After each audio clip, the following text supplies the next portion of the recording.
Okay. So far, so good. So far, so good. So far, so good. Nothing's crashed. Make sure I submit my taxes there. Post that thingy.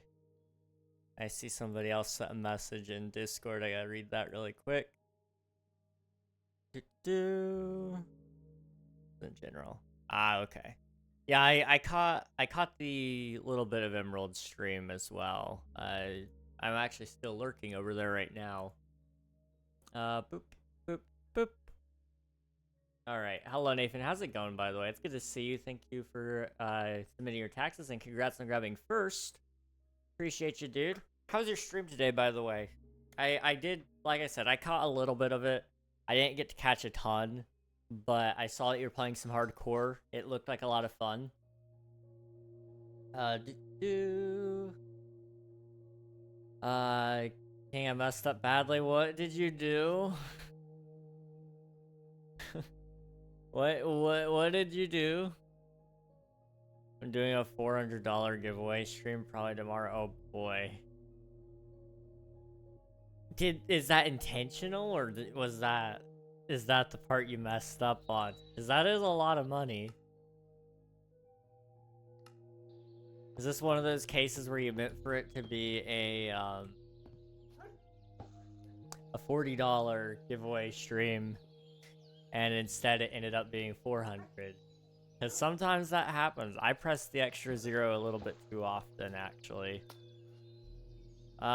Dude, went really well. Thanks. Best one so far. That's good. That's good. Streaming in those early days, it's all about learning the new skills and making everything a little bit better than the last one, tweaking things and all that. And you're doing a good job at it, at least from just the one that I saw. Like I said, I was lurking. I would have actually said hello had it not been for the fact that I've been out all day today. And then I was going out again. But I was out to go see the doctors, which that was a whole experience. And then I came back home, got a little bit of work done, not much, but I was lurking your stream during that, trying to sort out some of the doctor's stuff because they prescribed a new medication and I'm not really thrilled about it. So I was kind of researching the meds and seeing if it was something I even wanted to bother with or if I would rather just not get on it. And then, before I knew it, my mom was like, "Can somebody go pick up the food?" I'm like, I guess I'll do it. None of the other drivers in the house want to go, so I'll take care of it. And then I came back home, ate, and then came back up here, went through a couple of my DMs, and I'm not exactly the most thrilled with what I saw in my DMs. So I'm considering like tightening that down a lot more because people are just not pleasant sometimes, I guess, and that's okay. But I'm not gonna let that. I don't want that to hurt everybody else's opportunities to just DM me, but at the same time, it's kind of like this is the third time somebody's done that to me. I don't really want that. I don't know. I'll think about it. Lithium batteries, welcome on in. Hello, hello. How are you doing? It's all good. Sounds like a busy day. It wasn't terrible, but it was a little busy, yeah. If I did my math right, we won't actually be streaming too long. We only have to, if the math is correct, we should only have to fish like 339 more times and we'll get our next Mending book. The thing is, that could easily be incorrect. You know, that's not how statistics work. It's not guaranteed to happen, but it's definitely possible. So we'll have to wait and see. It was, but I didn't realize how many people would want to win this, but they're upset. My plan was to spin the wheel of usernames and people want it to be skill-based. A giveaway is not skill-based. I'm sorry, it never was. And I know a lot of people think it is, but giveaways are where you are giving away money. Not usually a competition, but rather a participation prize. You participate, you get the prize. There's not like a winning prize or anything. That's not... They can't be upset about that. They all have the same chance. That's on them if they're upset. They didn't pay anything into it to get money. So I don't think they're owed you changing how that, changing how that is run. Someone sent feet pics? No, it was worse than that. Well, that makes it sound like it's in that vein. It wasn't in that vein at all. It's a little... It's not something I can talk about on the internet on most platforms because they don't really like talking about that stuff. Darker, though. Much, much darker. Not good stuff. 65 stream streak. W, Nathan. Congrats on that. GG's. What shaders? Hello, Kaio. These are the complimentary reimagined shaders. My personal favorite. And then I have it paired with Voxy. Right now, Voxy does not, or complimentary does not does not run with Voxy. They don't play nice, but it is a thing nonetheless. I'm giving away $400 of product. Oh, I see. Okay. Bluebird site DMs. I'll have to check that after stream. I haven't been on there in a little bit. I kind of log on there just to kind of briefly overview things, see if I've been pinged, and then I report whatever bot tagged me in their crypto scam. And then I usually just kind of log back off. I'm never happy when I get on that site. I'm not happy when I get on really any site anymore. Which sounds like really depressing. It's not meant to be, but it sounds that way. Hey Jelly, welcome on in. How are you doing? Good to see you. It low-key pertains to how I messed up really bad for some context. Oh, what's in the DMs? Your DMs? Yeah. The DMs that I've got that I'm not a fan of, those are not in that same vein, thankfully. This is... Well, I shouldn't say thankfully. What I've got is... It's just not fun to deal with. I would have been more content just not knowing what happened rather than now knowing what happened to this person. That's as clear as I can be about that right now. Doing great. Have a lot of schoolwork going on right now, and I'm using Minecraft as an excuse to procrastinate. I love Minecraft as an excuse.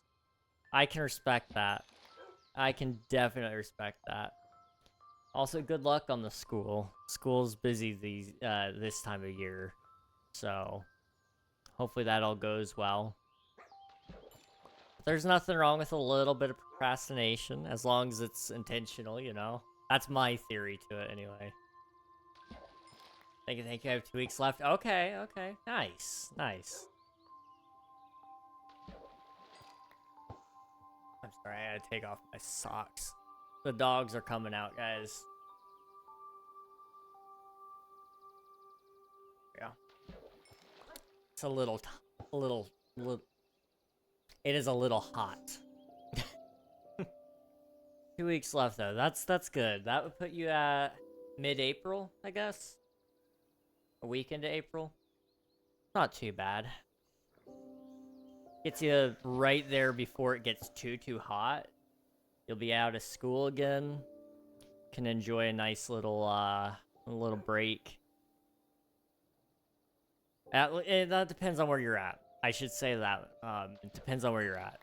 In Florida, it gets hot before April, but mid-April it starts to turn up the heat a little bit. I think I know what / who it is. I mean, you might know what it is, but I doubt you would know who. Maybe you do. I don't know. I'd be a little bit shocked.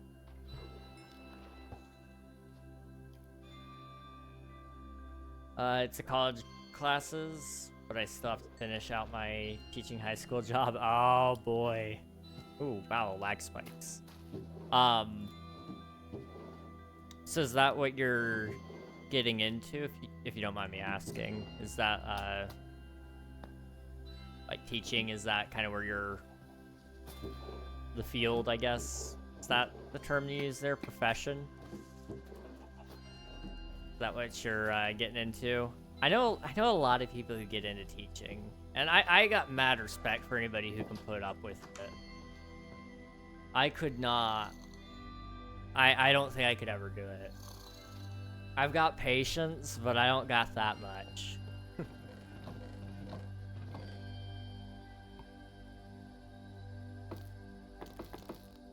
Teachers don't get paid enough to deal with the kids that I see out there nowadays. I'd be threatening to quit every weekend, I think.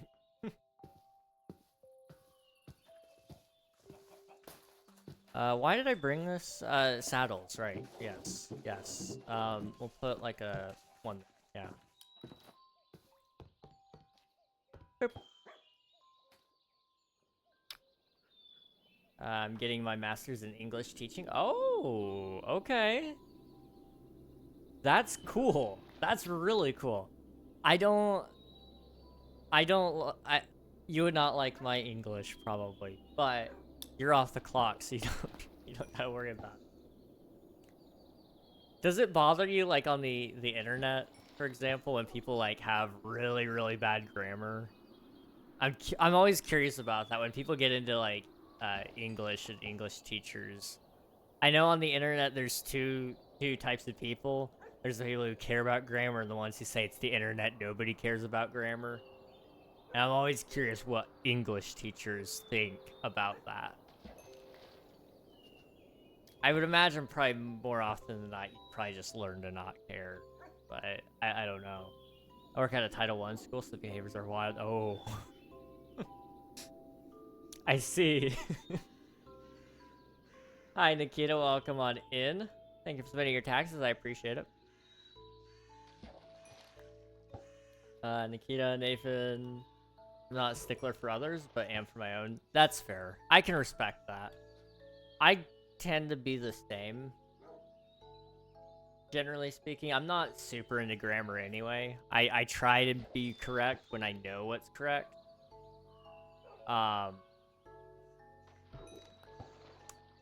But I don't always know all the little details of it. Sometimes my commas are a little misplaced, probably. But I'm very big on there, and they are, and all the yours.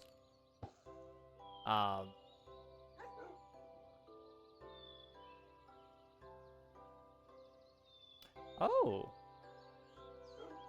That's cool. I see. I see, spicy. Okay.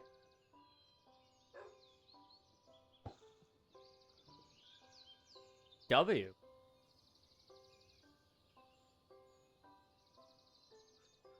I think. Ba-ba-bum. One of my kids got pew-pewed in the leg, and another has an ankle monitor. If that tells you anything about what I have to deal with, oh boy.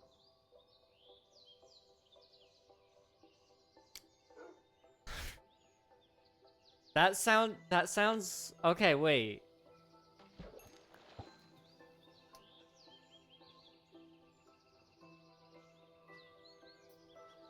You'll never have a boring day, at least. That's something positive to say about the working environment, right?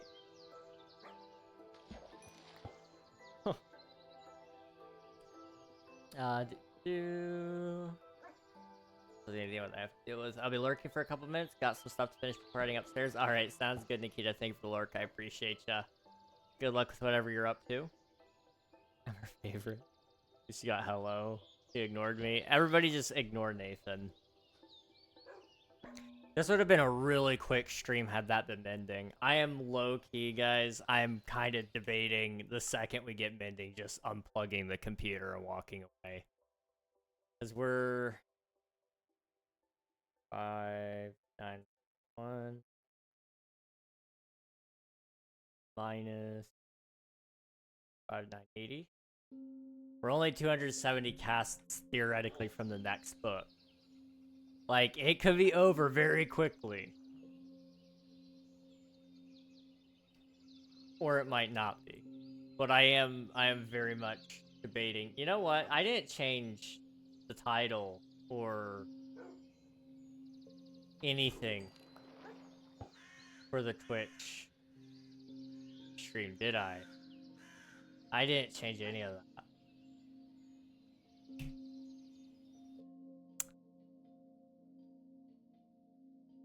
I forget to do this more often than I care to admit.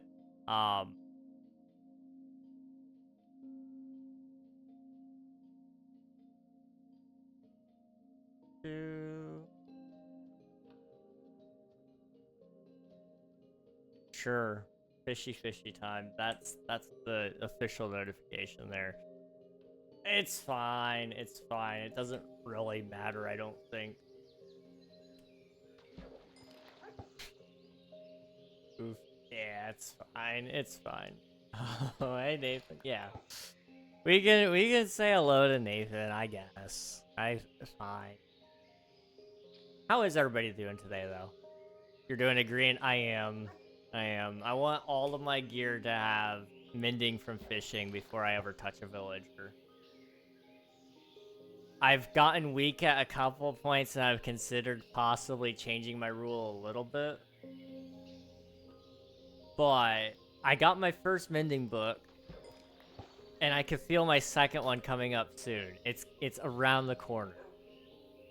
I don't know what I'm gonna put it on yet. I'm debating between armor or a weapon, like the sword or something, because both of those have a lot of value to me. A fully enchanted sword would be nice because the looting on it, but also when we get the XP farm built, Sweeping Edge would be really nice.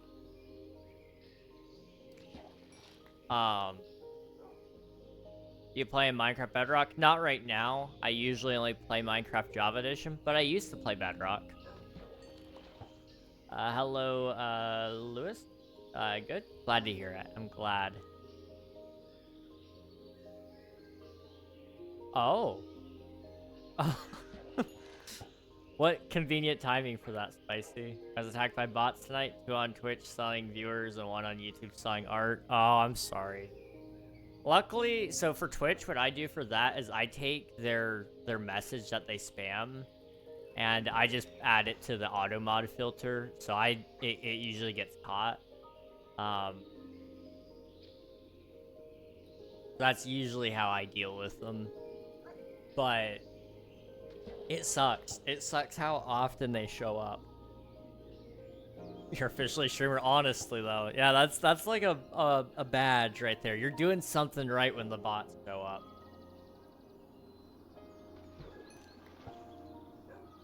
What do you think about Technoblade? Technoblade was an absolute legend. Really cool dude. I'm bummed out that I'll not get to meet him. But he was an awesome guy. Really funny. How are you? You recognized me? Rud Racer? Your name sounds very familiar. I usually remember conversations better than I remember names. I'll be 100% honest there. But I think I remember you. I'm doing well. How are you doing? I'm pretty tired, if I'm 100% honest. But I'm hanging in. Automod caught both Twitch ones. That's good. That's really good. Okay.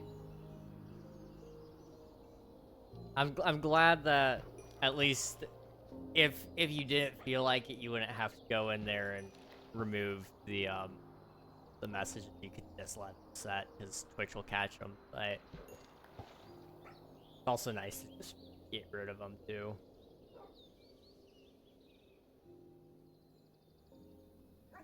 I'm fine. That's good. I'm glad to hear it.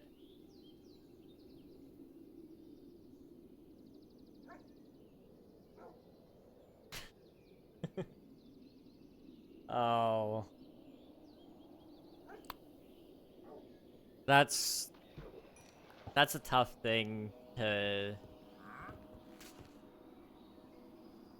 keep a secret, I suppose. Spicy. Hi. What do you got? I don't really need any of this, I don't think. I have access to all that. Bye-bye.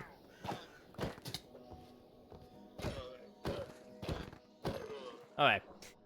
We got leather, boys. What do you think is better, Roblox or Minecraft? Minecraft. I'm a huge fan of Minecraft.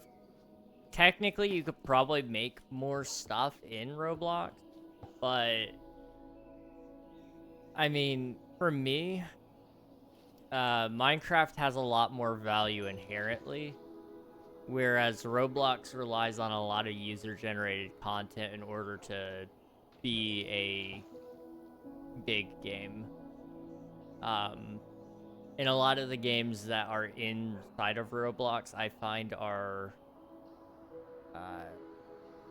I'm going to use the word predatory. They're very predatory, especially in marketing towards younger audiences to get them to spend more money. And it's a place where a lot of people hang out to do bad things. If you want the Discord, it is right there.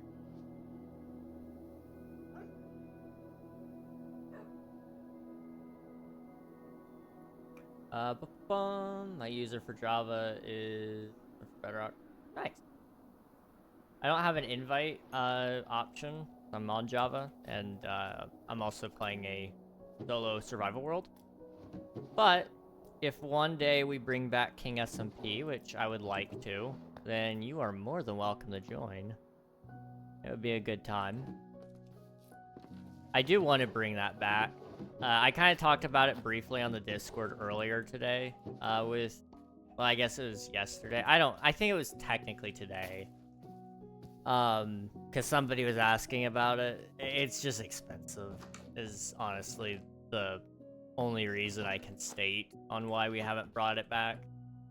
To do it right, it would cost about $7,200. To do it the cheap way, which is the absolute bare minimum I'd be willing to go for it to start with, it would be about $2,000. But that's putting a lot of things at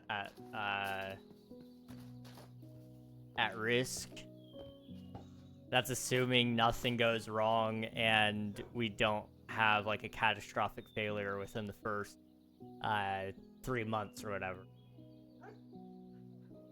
Which would really suck to lose world progress in that, because you'd be dropping a NAS, which is just a backup system, and then it would be dropping a UPS for the first month as well, so that you don't run into issues with that. He was awesome. I'm collecting all the first editions of Welcome to Demon School Aruma-kun in his honor. His favorite anime. That's awesome. I don't know much about anime, if you couldn't tell. I want to eventually like actually spend time and try to figure out if I like any animes. I want to try, give it an honest shot. Um, but I really do struggle finding the time, at least the time that I'm willing to spend on it. Roblox is too much and it's very itchy. Yeah, I'm inclined to agree. It's when I played it the one time, I everybody kept saying you're playing the wrong game or you're not. You need to play this one game, and it's kind of like I don't want to sit there and go through each and every game until I find one that I like, and I don't want. I also feel weird because I know there's a whole bunch of 8-year-olds playing it, and they're talking through the chat. I would never talk on chat in Roblox because there is no world where a 22-year-old man should be communicating virtually with an 8-year-old.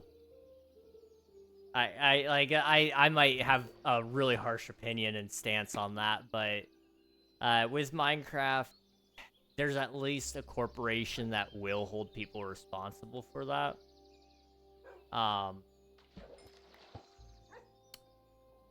And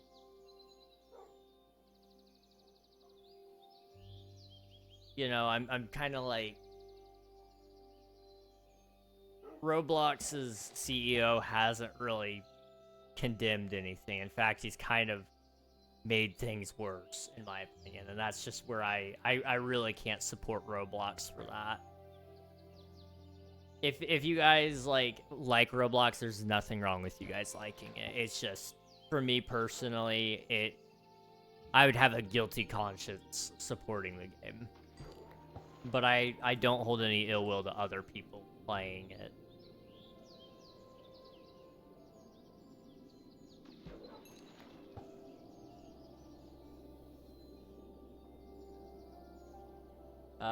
You're the only guy I got.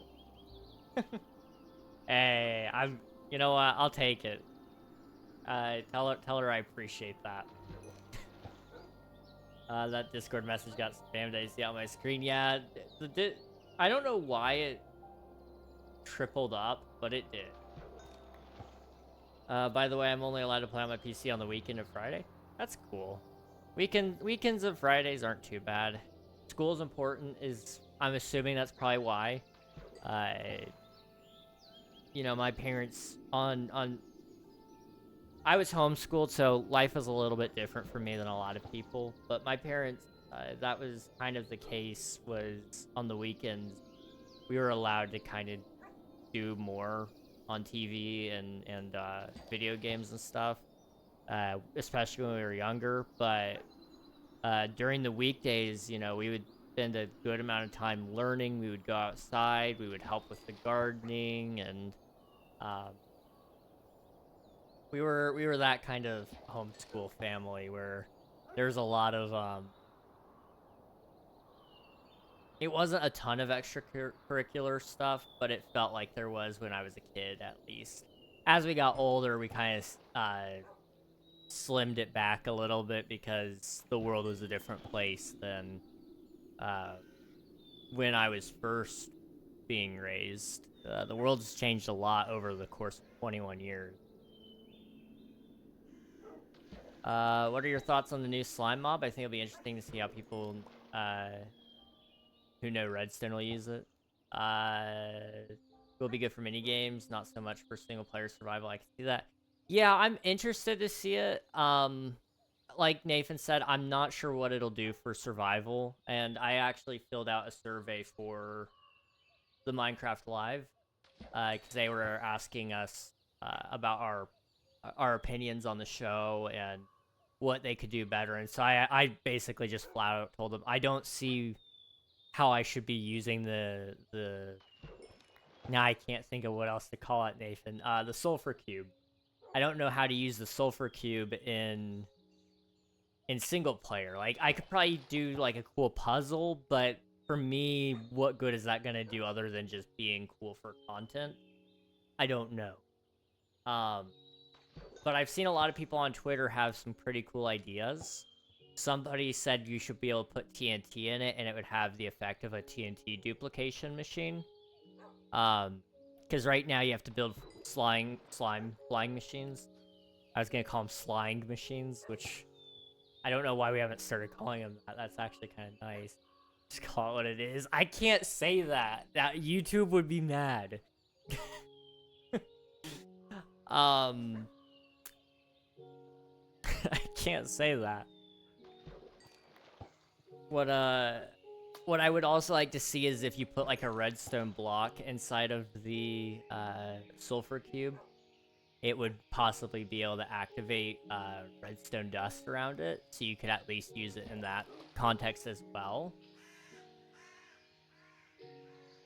I wonder what will happen if it eats a block and you split it. Or if you even can. That's a good question. That's a really good question. I don't know. That would be really interesting to see, because if that's an official way of duplication, at least with, like, you could do dragon eggs, for example. What would happen if you put a dragon egg inside of it? This is something I need to try. My webcam is going to be on for the stream probably tomorrow, and Liv is telling me not to shave the beard. The beard is going. So you don't like the beard, and she does. That's an interesting dynamic. Every woman I've ever talked to, whenever I've asked them their opinion on my facial hair, they've always told me to shave it. As you can tell, it needs a little bit of a shave right now, but there's no woman to tell me no right now, so it's just growing. I need to cut it. I don't like having facial hair, really, to be entirely honest. But it is... I'm a little lazy, if I'm just being 100% real right now. Riptide 3, dang it. Can I ask one thing? Yep, you can ask any question you would like, and I'll tell you if I don't want to answer it. What in the... You jumped out of... Okay. There are 5 people watching on YouTube? Nice. That's cool. I appreciate you guys for watching, genuinely. If you guys weren't watching, I'd just be talking to the void, and that would be pretty sad, wouldn't it? Block duplicator, egg duplicator, not looks good alive. Thank you. I hardly can see it. If I got closer, you'd see it. I mean, you can kind of see it down here, especially. I don't like it. I like trimming it and just keeping it like stubble, essentially. I don't like a smooth face, but I do like having just a little bit there. The benefit of that also is that my face isn't super, super itchy afterwards. Because then I'm just miserable. She hates how it tells. But she likes the look. She thinks the blonde needs to go. It's staying for at least till my next hair cycle. Fair enough.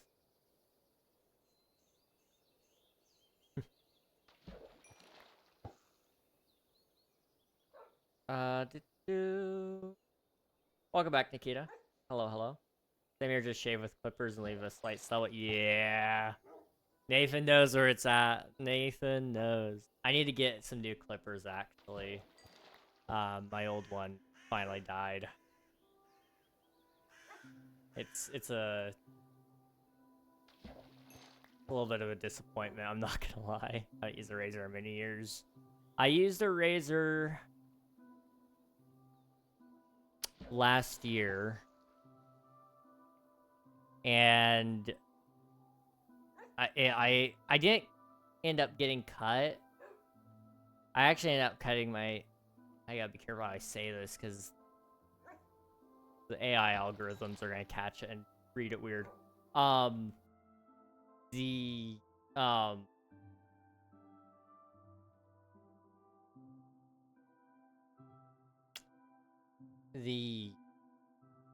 The the blade caught my skin and pulled it with the actual electric. I have an electric razor as well, and that one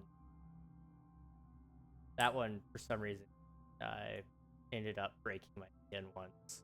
It was not supposed to. That's the whole point of those things. It's got like that foil on the edge of it so that you don't end up being cut, and it didn't like it at all. For me, smooth constantly is ideal. That's fair. I can respect that. I work outside during the summer. I don't shave, so I can feel if a tick is on me. Ooh, that's smart. That is smart. I have thankfully not had to deal with ticks very often. I've been around them, but I've never actually had one on me. Thankfully. I hop. Hello, Coral. Welcome on in. Thank you for spending your taxes. I appreciate it. Jellyfish, thank you for spending your taxes as well. Got full named. I'm sorry. I guess I left off the crochet part, but it's okay. I hop, you hop, we hop. No, bruh.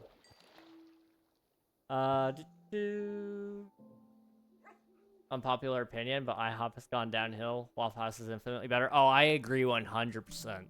Sadly, I live in a place where there are no Waffle Houses, and it makes me so sad.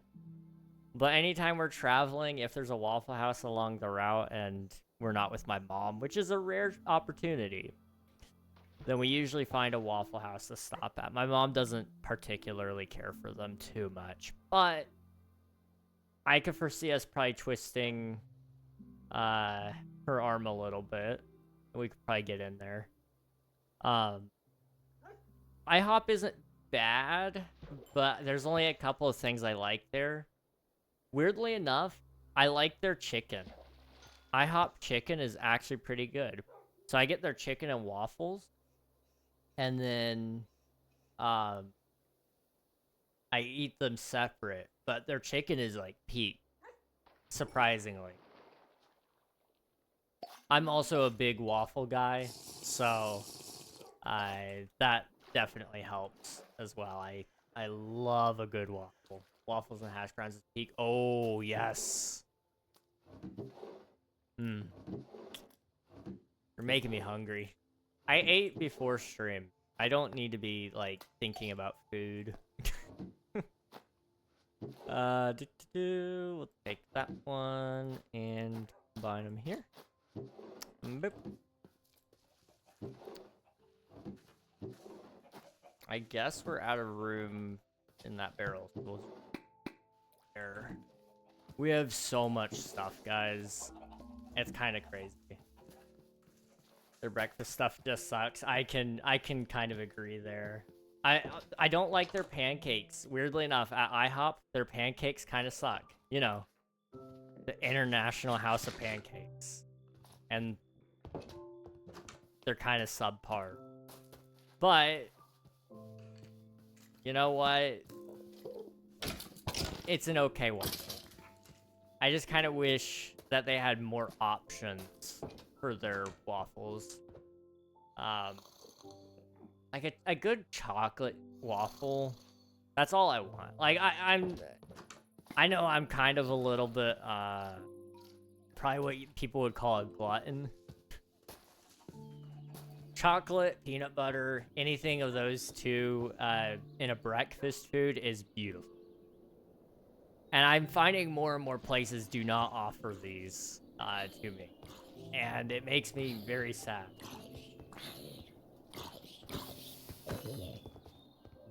Makes me very, very sad.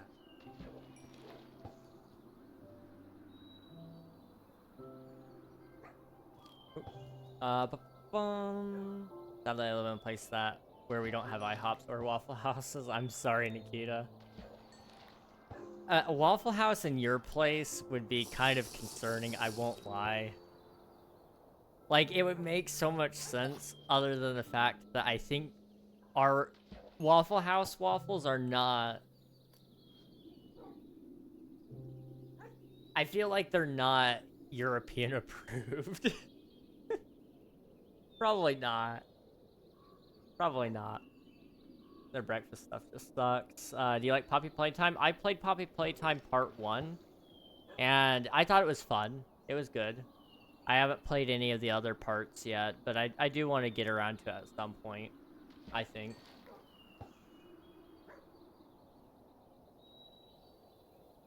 Guess I can just walk down... Oh, that's Antwerp? Or any bigger city and get a Belgian waffle anywhere. Does that count? I mean, maybe. Possibly. Is it a thing in, like, Belgium? Where, like, could you just walk to somebody's house and ask them for a waffle and they have it? Is it kind of like the British and their tea? I don't think the British would ever give me tea if I asked. I feel like they're probably not very nice. But I know if I asked the Canadian if I could have some syrup, they probably would say yeah. Canadians are super polite.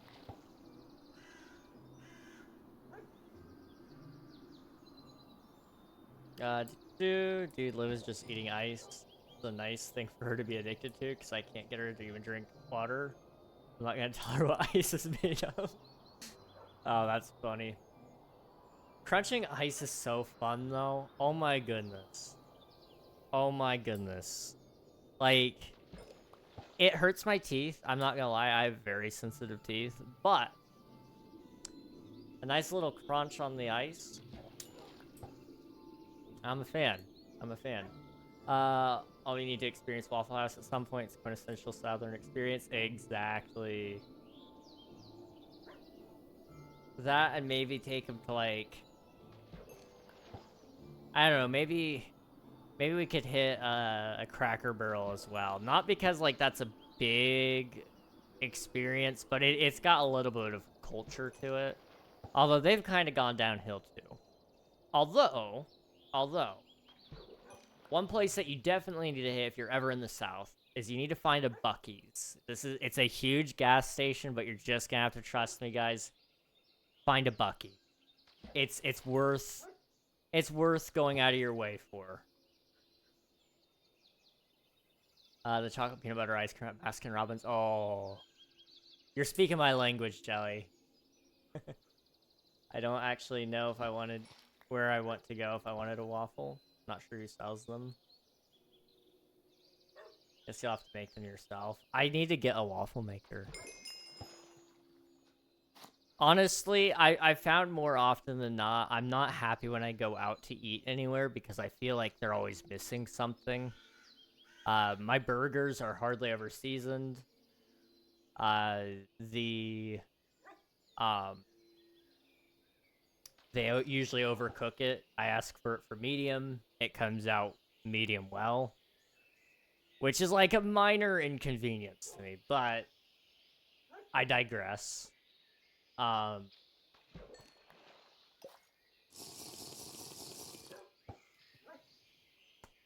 French fries need to be salted a little bit more. My sweet tea is never sweet enough.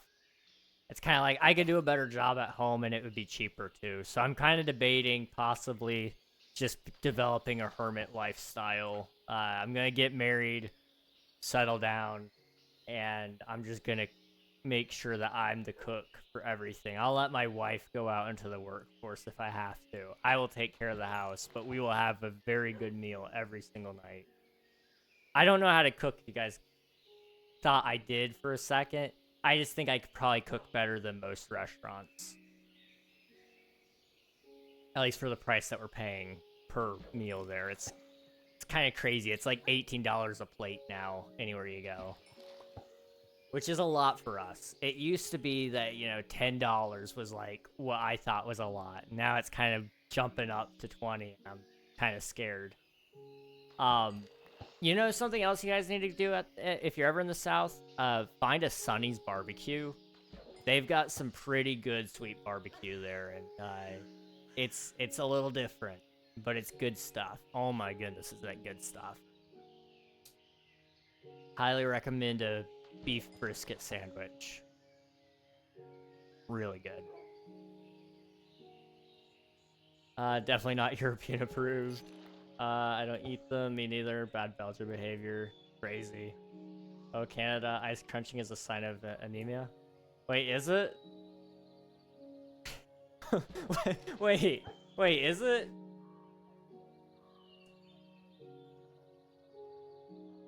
The chicken and dumplings? My mom likes their chicken and dumplings. I've never been a huge fan of them. Although, on rare occasion, I can kind of get behind it. I understand it sometimes. I'm a little bit of a dumpling snob though. In Belgium, you stay away from people's houses. We don't like people. We are friendly, but please only come over when invited. Gotcha. So you're kind of like Americans in that regard, except you actually are friendly.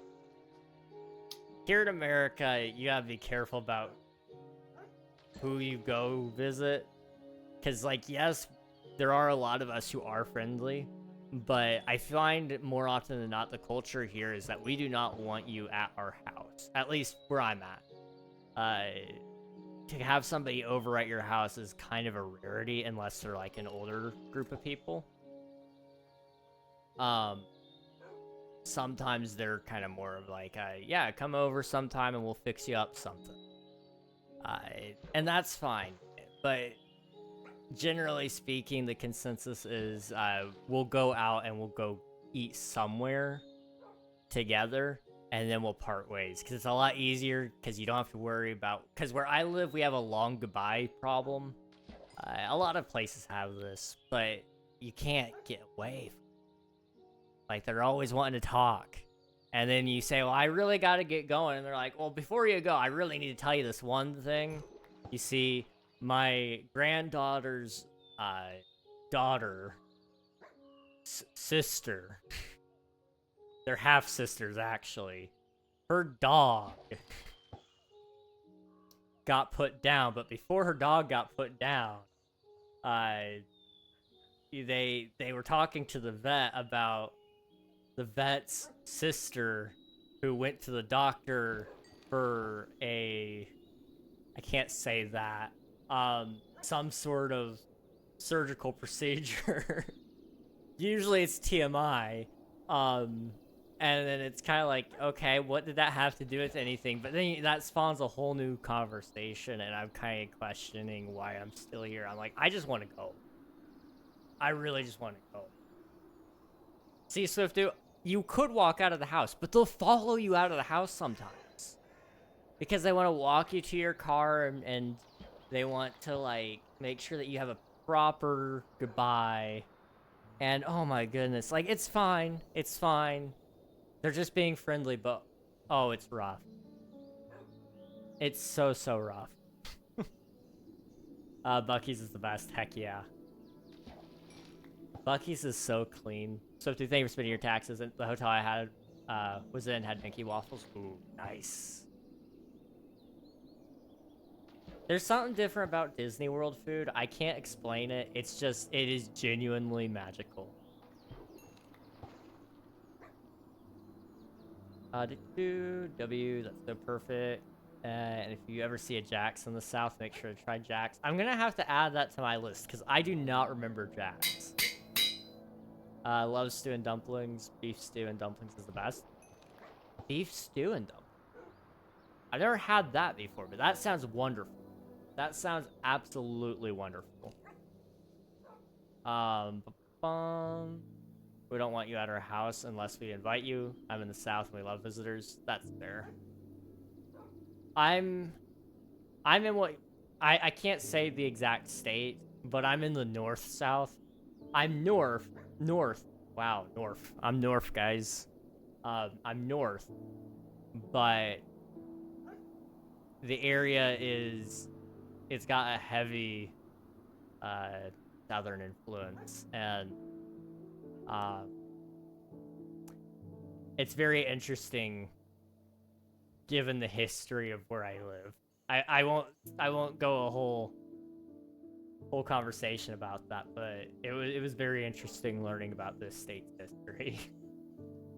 Saying goodbye in the South is a nightmare. Sometimes you have to walk out of the house. I never knew my grandma had southern roots. We walk you to the door, say goodbye, and talk to you for another hour. Then we walk you to your car, and when you're in the car, we talk to you for another hour. Exactly. How about that part? Try Busy Bees. I went to a Busy Bees, which is like a knockoff Buc-ee's. Television's in the bathroom. That sounds amazing.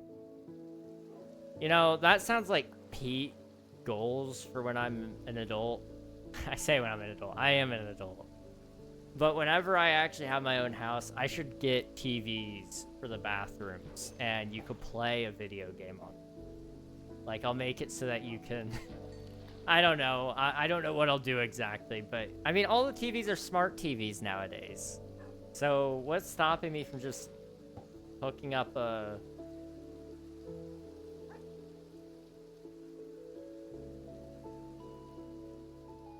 What's stopping me from hooking up, like, a smart TV in there?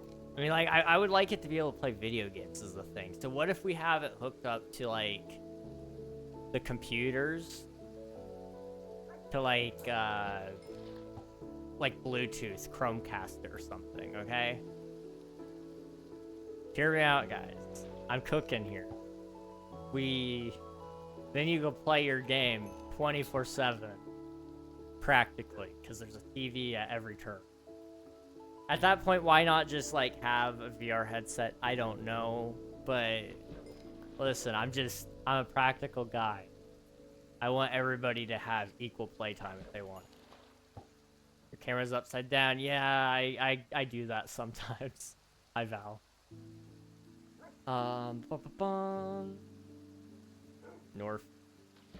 Maybe American dumplings aren't the same as ours. I'll Google it. The same. You never had beef stew and dumplings? No, we have like chicken and dumplings, but we don't. I've never had beef stew and dumplings. That's not the. I don't know if that's a common thing, but it's not something I've ever seen actually.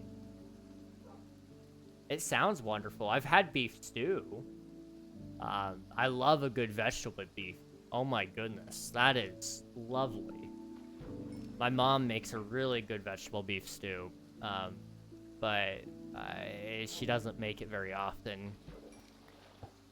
Baked beans, oh my goodness, that's another thing my mom does really well. My mom has never made a bad meal in her life, I'm pretty sure.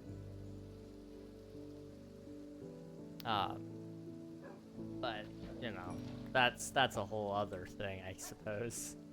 Just looked at pictures, don't think I've ever had that either. That's the same. Hear me out, get one of those racing rigs. Oh, and then like put a toilet inside of it. We're talking Swiftu. I like it. Baked beans on toast. I could see that working. I've never had beans on toast. We need to add that to the cooking stream list. That's what we need to do. I think beans on toast might be amongst the first things we make.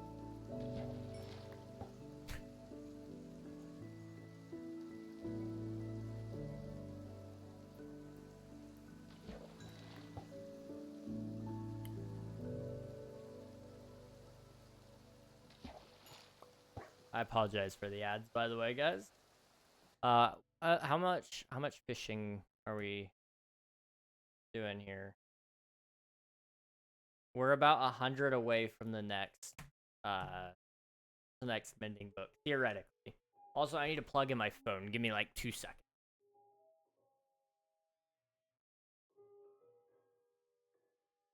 Alright. My Lego set is randomly missing 2 pieces, or I lost them. What you can do, if I'm not mistaken, is you can contact Lego, and they should be able to replace them for you. It's kind of iffy sometimes on whether or not they want to, but they're supposed to. So long as you have proof of purchase, and say like, hey, I was building this set, and I'm missing some pieces.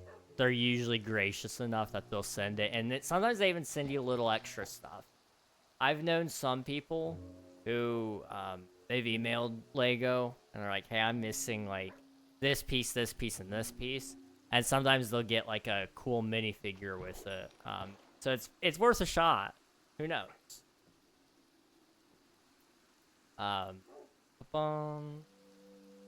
can also buy very specific blocks. That's true, yes. I do know there are some people out there who have designed their own Lego sets, and they'll buy all the parts individually, which is actually, like, it's not terribly expensive unless you're buying some of the really rare parts. Like, there was a guy that I used to watch that was building, this is a little niche, I guess, but Star Wars, the Clone Wars, the Mandalore city thing. He was doing like a huge mock for that, and it was really, really cool. But there was a certain brick type that he needed, and he was having trouble because of how expensive it was. I felt bad for him, but it was like he needed a ton of the translucent blue blocks, but he needed only very specific kinds. So he couldn't get like the really good, well, I say good. There were like, if you go to a Lego store, you can also get the pick-a-brick bags. Those are really cool. It's like a flat rate. You fill up the bag with the brick, you're good. But online, some of the sources that he went to, it kind of sucked. He also made his own minifigures, like he would paint them and stuff. That was so cool. I'm jealous of people's artistic abilities sometimes, because I just don't have it. I don't know, I guess it's not something my family would make. Don't want to build a set for Lego Ideas, do it. There's some softwares out there that you can kind of do that with too. So if you ever kind of go, man, I don't have the Lego bricks for this, you can do it in the software, and then after you do that, you'll know what bricks you need to order, and then you could kind of pitch it physically as well.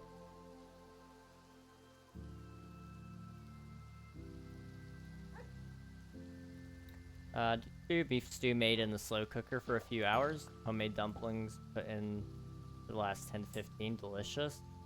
That sounds lovely. Definitely have to try that. It takes longer than an hour. My mom doesn't care to even look at the recipe most of the time. Oh no. That's fair. I kind of respect it. I definitely respect that.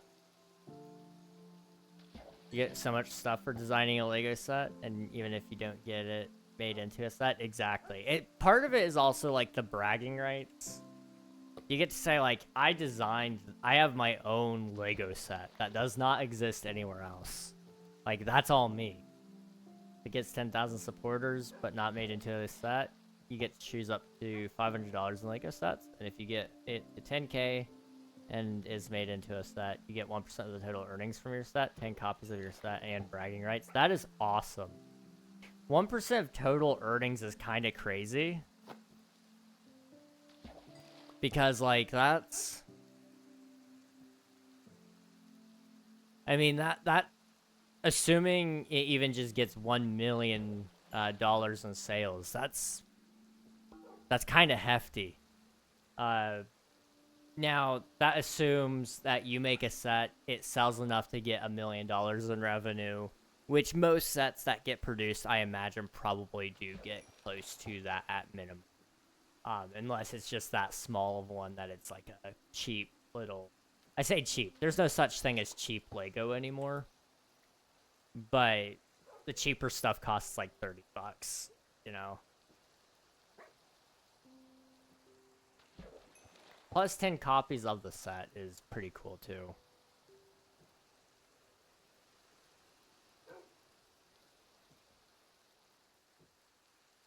I used to be so into Lego, but it was so expensive. I wish it was not nearly as expensive as it was. Otherwise, I probably would have kept up with it a little bit more.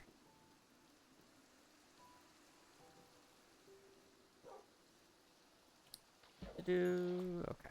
It is time to empty my inventory. We got fish. We got fish. Fish. Some of this. Oh. Guys, I don't even think we need to worry about crafting name tags. I've got plenty of them. Don't get me wrong, I'm glad we can craft them, but it's not gonna change anything for me, I don't think.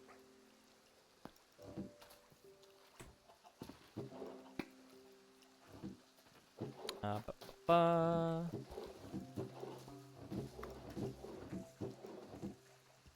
Oh.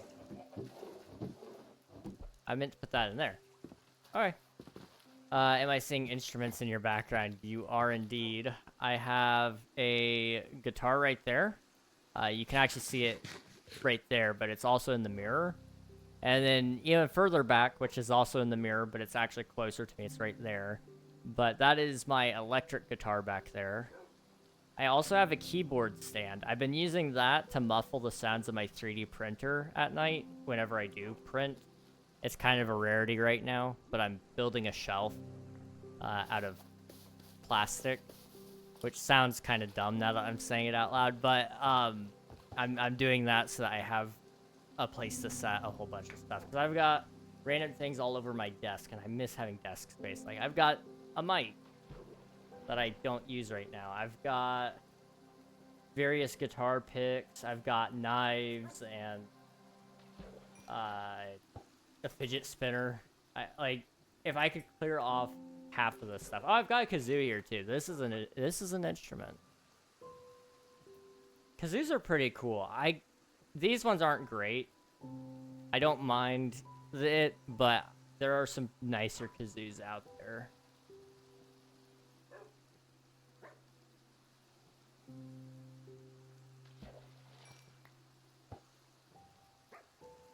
I also thought about designing my own Disney World rides or anything to go in the park, like a daily series on TikTok or something, with the goal of Disney noticing me and inviting me to the Imagineering HQ. That could be cool.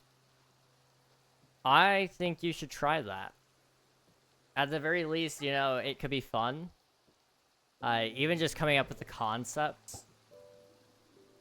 It would be cool if you would even look at it and do like a whole expansion at some point. So like, say, starting the series, you go, this is what I would do if it was a Marvel expansion at Disney World, and go through and show like what you would do for each attraction and how you would go about the technology and such.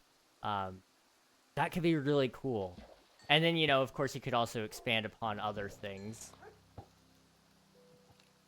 But I think you should 100% do that, Swift, dude. That's awesome. I play the ukulele. My hands are too small for regular guitar. My uke can be plugged into an amp, so I can make it sound like a guitar, though. That's awesome. My brother plays uke.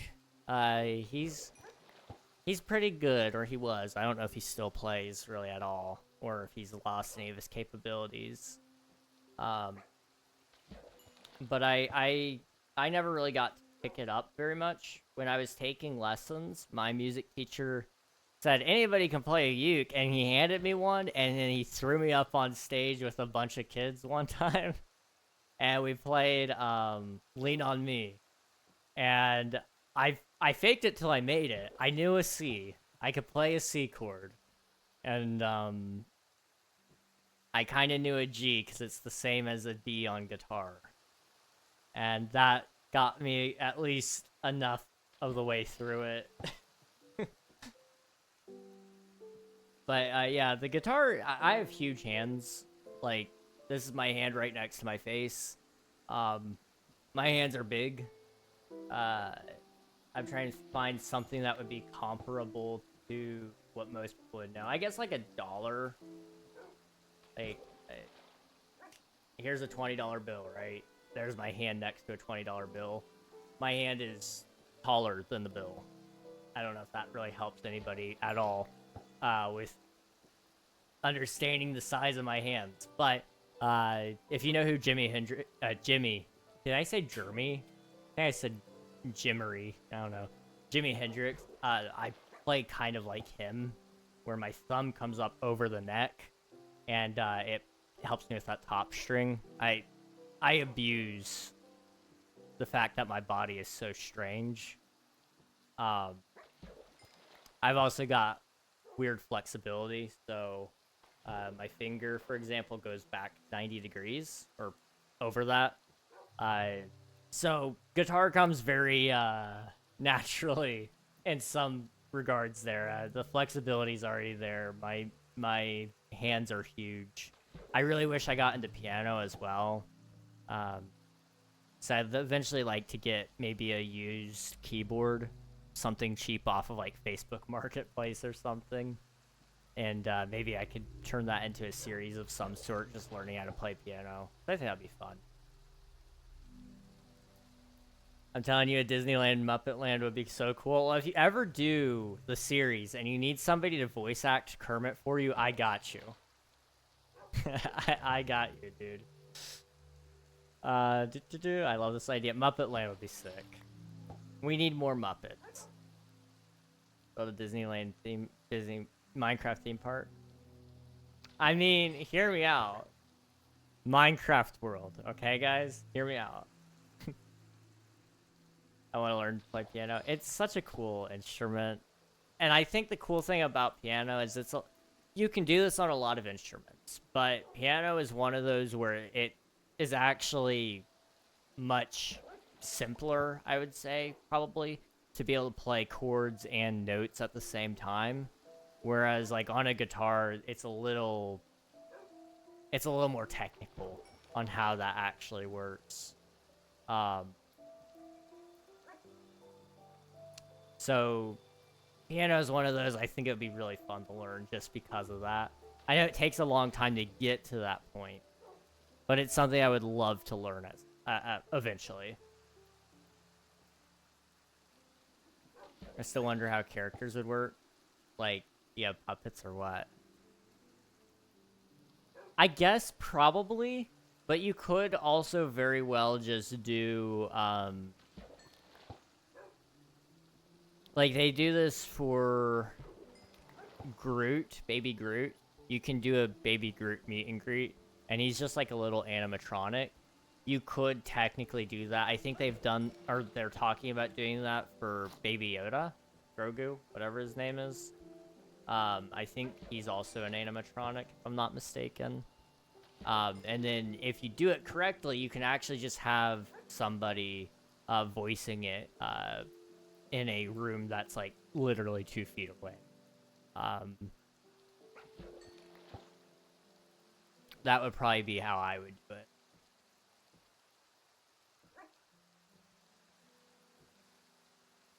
Hypermobility is great for guitar playing. No kidding. No kidding, dude. I mean, I'll tell you what, I look comfy playing guitar, guys. I can kind of lay back in my chair and kind of just noodle around on it. It's fun.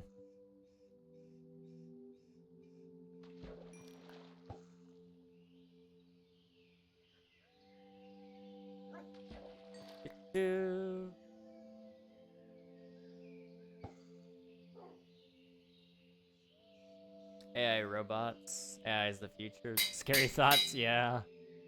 I don't mind it.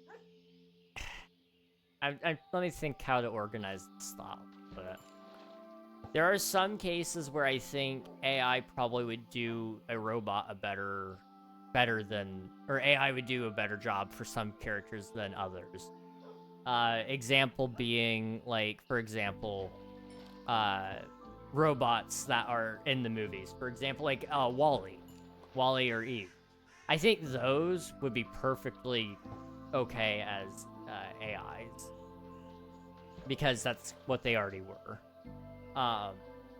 And they only say one word. so it kind of worked. I think there's some where it would work okay as a movement. It can move around, but it's still voiced by a human being. That would work. But then there's some that I think should not be animatronics at all. And obviously everybody's got their own opinions on that, and that's fine. I get it. But I just...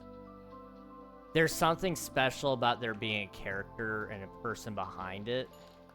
They can read a situation so much better than any AI can.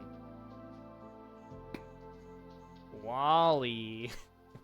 We love Wall-E, dude. I want to watch Wall-E again so bad. I've been missing it. I don't know what it is, but I've got this Wall-E kick. I need more Wall-E. Can we have like a Wall-E 2? That would probably ruin it. I'm sorry. No, never mind. I take that back. We don't need Wall-E 2. It's just a little cursed. Actually, a 6-foot-tall Kermit the Frog maybe wouldn't be the worst. I think AI robots for animatronics is fine, just like the one that need to be. Like Olaf as an AI robot is great. I did see a video of NVIDIA with a walking and talking Olaf, which was interesting. That one is a little strange. It scared me. It really did scare me. But I could see how that would possibly, you wouldn't be able to ever have a person walk around as Olaf. It doesn't. But could you have it walk around and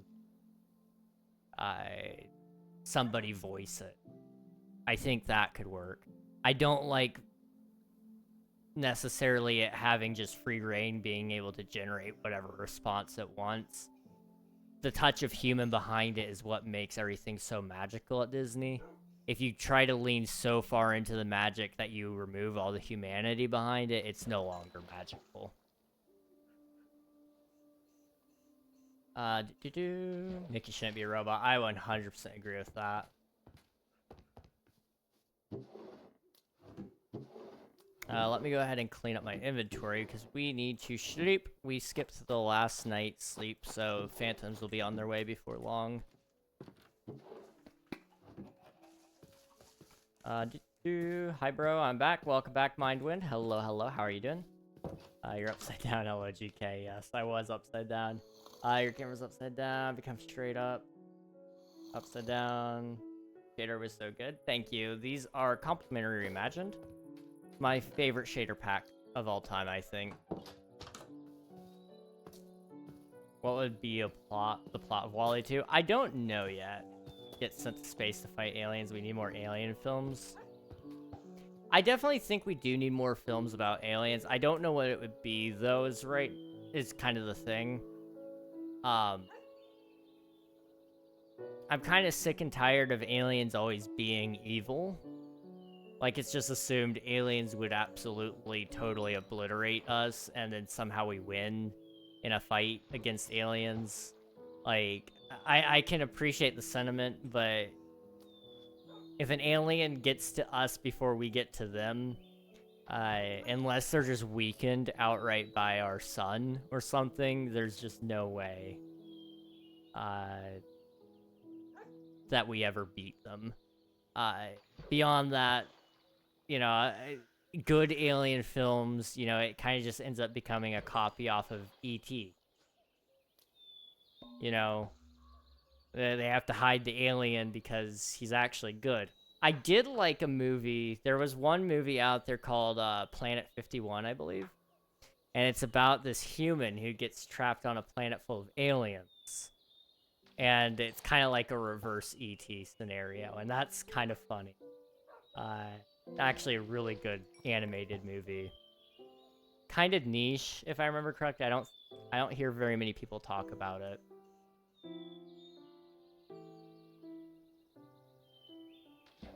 Do you stream every other day? I stream Tuesdays, Thursdays, and Sundays. Close Encounters of the Third Kind is the best alien-themed film ever. It's ancient. Sundays? We have streamed a lot of Sundays lately. I just want that to be known, okay? I have streamed a lot of Sundays. It's a little mythological at times, but it does happen.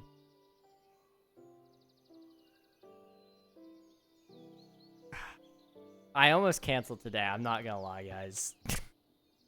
I am a little wiped. But I didn't want to catch any I didn't want to catch any flack for canceling. So I decided I was gonna do it anyway. Aliens successfully take over the world and kill all humans. However, they get stuck on Earth and have 20 years on Earth. And the entire thing is a comedy of aliens trying to figure out how Earth works. They keep 2 humans to learn stuff, and by the end, the aliens decide life on Earth is needed and amazing, and the 2 humans rebirth the human race. That sounds like a great idea, except you would have to make sure that those humans are not at all... There's a whole set of issues. I think you'd have to do more than 2 humans. Biology says, at least right now, the genetic pool is, it needs... On average, there's not enough genetic variety for 2 humans right now to repopulate the entire Earth. At one point in time, it may have been possible. 2 humans from each country on Earth, that would work, yes. So that could work. I would be fine with that. And then you could have a focus on 2 humans and a set of alien cast. That would be a really good movie, actually, yeah. Who would you cast in it? I'm curious who you would cast as your 2 humans. Or even a main alien. Don't say Chris Pratt or Jack Black, okay? That's all I'm gonna say. You can't pick those 2. Not because I have anything against them, but I feel like that's a cop-out for a comedy.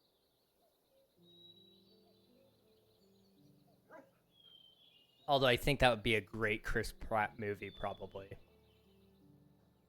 Jack Black would be the perfect alien leader. Okay, he would be a great alien leader. I'll give you that. You know what? Jack Black is the alien, general, warlord, the alien queen, whatever. I think that would be great. You know what? I can agree with that. Jim Henson as human male. Okay. Okay. This could work. What if they're just referred to as human male the entire time as well? They're stripped of their names. It's just human male.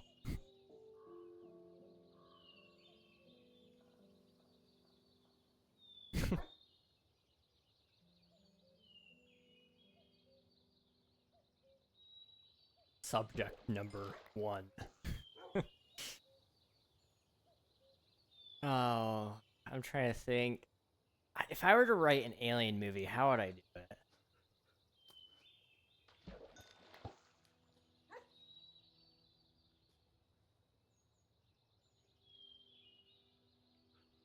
I mean, it's hard to be creative in that space, but there's so much that we haven't done with aliens in general. You know, it's always, there's the same 2 or 3 plot lines. Aliens are on a conquest versus humans and we have to defeat them. Aliens are on a conquest against humans and we have to make peace with them. Or random alien gets separated from home and they need help. They have a kid, a pre-existing kid, the humans, and she's played by McKenna Grace. Okay. Who is human and female? Emma Stone is human female. Okay, I can respect that casting. I can definitely respect that. Having a kid there actually adds a little bit of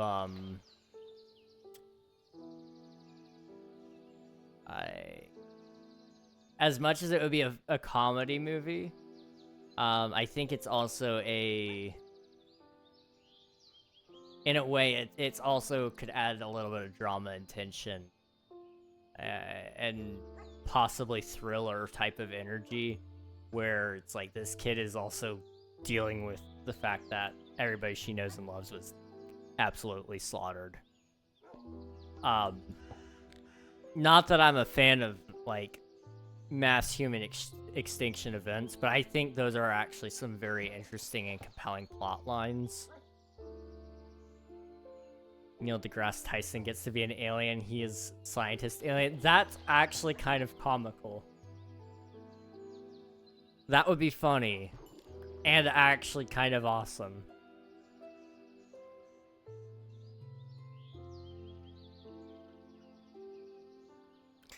So yesterday, this is like completely unrelated. I got out of bed and I accidentally kicked my bed. And I split open my toenail. Like down the middle and off to the sides a little bit. And I did my best to kind of clean it up a little bit because it was all bent in weird shapes and it wasn't good. And I'm like finding more of it now. But I hate breaking nails. It sucks. Not to be that basic white girl, you know me here on the King Ragnog channel. Classic white girl. I've actually got pumpkin spice latte right now. Drinking it all year round. But good old toenail. I broke a nail. I keep breaking my nails. It sucks. It's like the worst. And I like Imagine Dragons. Let me tell you guys, I've kind of rediscovered a couple of older Imagine Dragons songs, and I forgot just how good it was. There was a reason they got popular. And, you know, their newer stuff I'm not a huge fan of. But their older stuff isn't that bad, and I kind of feel like we trash it for no reason.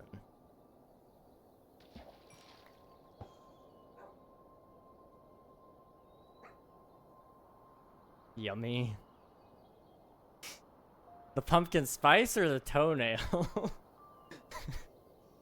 I don't know.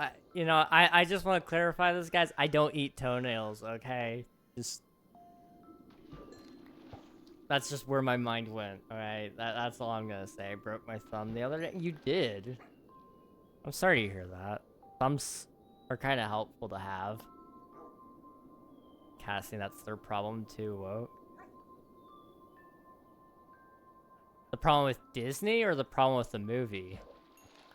Disney wouldn't mind that casting choice, I don't think. The issue is stories. The plot. Yeah, the plot would definitely not be a good Disney movie. It's a little dark. You'd be better off probably contacting Amazon to get that made. I would think.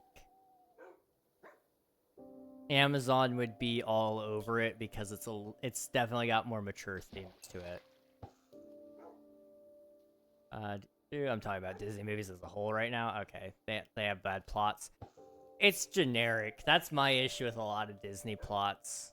Very, very, very generic. Just with a new skin put over top of it, you know? For this point was a very easy point. Oh boy.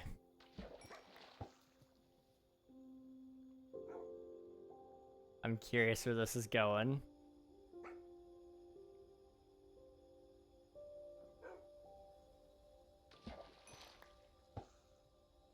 This is the plot of Toy Story. Woody, Tom Hanks, a good-hearted cowboy doll who belongs to a young boy named Andy. John Morris sees his position as Andy's favorite toy jeopardized when his parents buy him a Buzz Lightyear Tim Allen action figure. Even worse, the arrogant Buzz thinks he's a real spaceman on a mission to return to his home planet. When Andy's family moves to a new house, Woody and Buzz must escape the clutches of maladjusted neighbor Sid Phillips, Eric Von Detten, and reunite with their boy. Okay. I'm curious where this is about to go.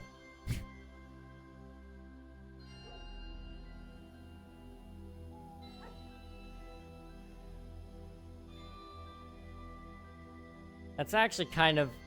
I mean, like, it's kind of accurate. Kind of an accurate representation, but also...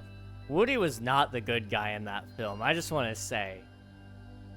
Jealousy was crazy there. This is the plot of the 2025 movie from Pixar, Elio. Elio is a 2025 Pixar animated sci-fi adventure about an imaginative, lonely 11-year-old boy who feels out of place on Earth and longs for connection. After being abducted by aliens, he is mistakenly identified as the ambassador and leader of Earth to a vast intergalactic organization known as the Communiverse. Too complex? I was actually going to say it's almost not complex enough. Like, the whole plot revolves around one person, and, well, just briefly reading it. I didn't watch Elio, so I don't know if it was a good movie or not. But it revolves around one person on one goal. Toy Story's plot line evolved over the course of the movie. They didn't, like, start out being left behind or anything. It started with setting up the movie and saying, like, here's Woody, and here's all the toys, and then here's Buzz. And then it naturally just progressed. It didn't, like, the adventure wasn't forced upon them. It was sort of that their own character flaws drove them into that point of the story where they ended up at SIDS and they learned to like each other and get along. That's what Toy Story does really, really well. Or at least what it did well. I don't know if I would say the third movie necessarily did it great, but character flaws make a better plot point than a forced adventure in a lot of regard. Now, there are some cases where that's not necessarily true, but I find more often than not that's where a lot of our stories come from that we know and love today. You know, for example, okay, let's pick a Marvel movie. Iron Man, the first Iron Man movie. You might go, no, he was put in that cave by force, but it was because of his own arrogance that Tony Stark even went out there, showcased these weapon tests, his own arrogance that led him to that very point, and his character traits of him being smart got him out of it. But then his arrogance of continuing to play hero, his arrogance and his lack of self-regard, you know, he was perfectly content just thinking he was invincible. Led him all the way up to eventually realizing that he was ignoring the enemy at this entire time. And it's what makes Tony Stark probably one of the greatest characters that we've had in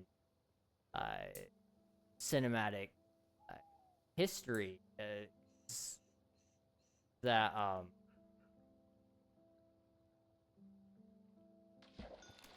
he was a character full of flaws, and that usually got him into the messes he was in. You know, it got him into the mess of what Age of Ultron became, the second Avengers film, and to an extent kind of led us up to the events of the ending of the Infinity Saga. A lot of movies these days, I feel like they tend to rely on insert bad thing happening here, and character is flawless and just kind of works through it. Now, there have been some exceptions to that. For example, Inside Out, wonderful movie, actually, because it shows how one emotion is actually kind of negative to some degree. Having too much of one emotion can be... you can't be happy all the time. Just like you can't be sad all the time. You can't be angry all the time. Because if you let that one emotion carry you through your entire life, you will not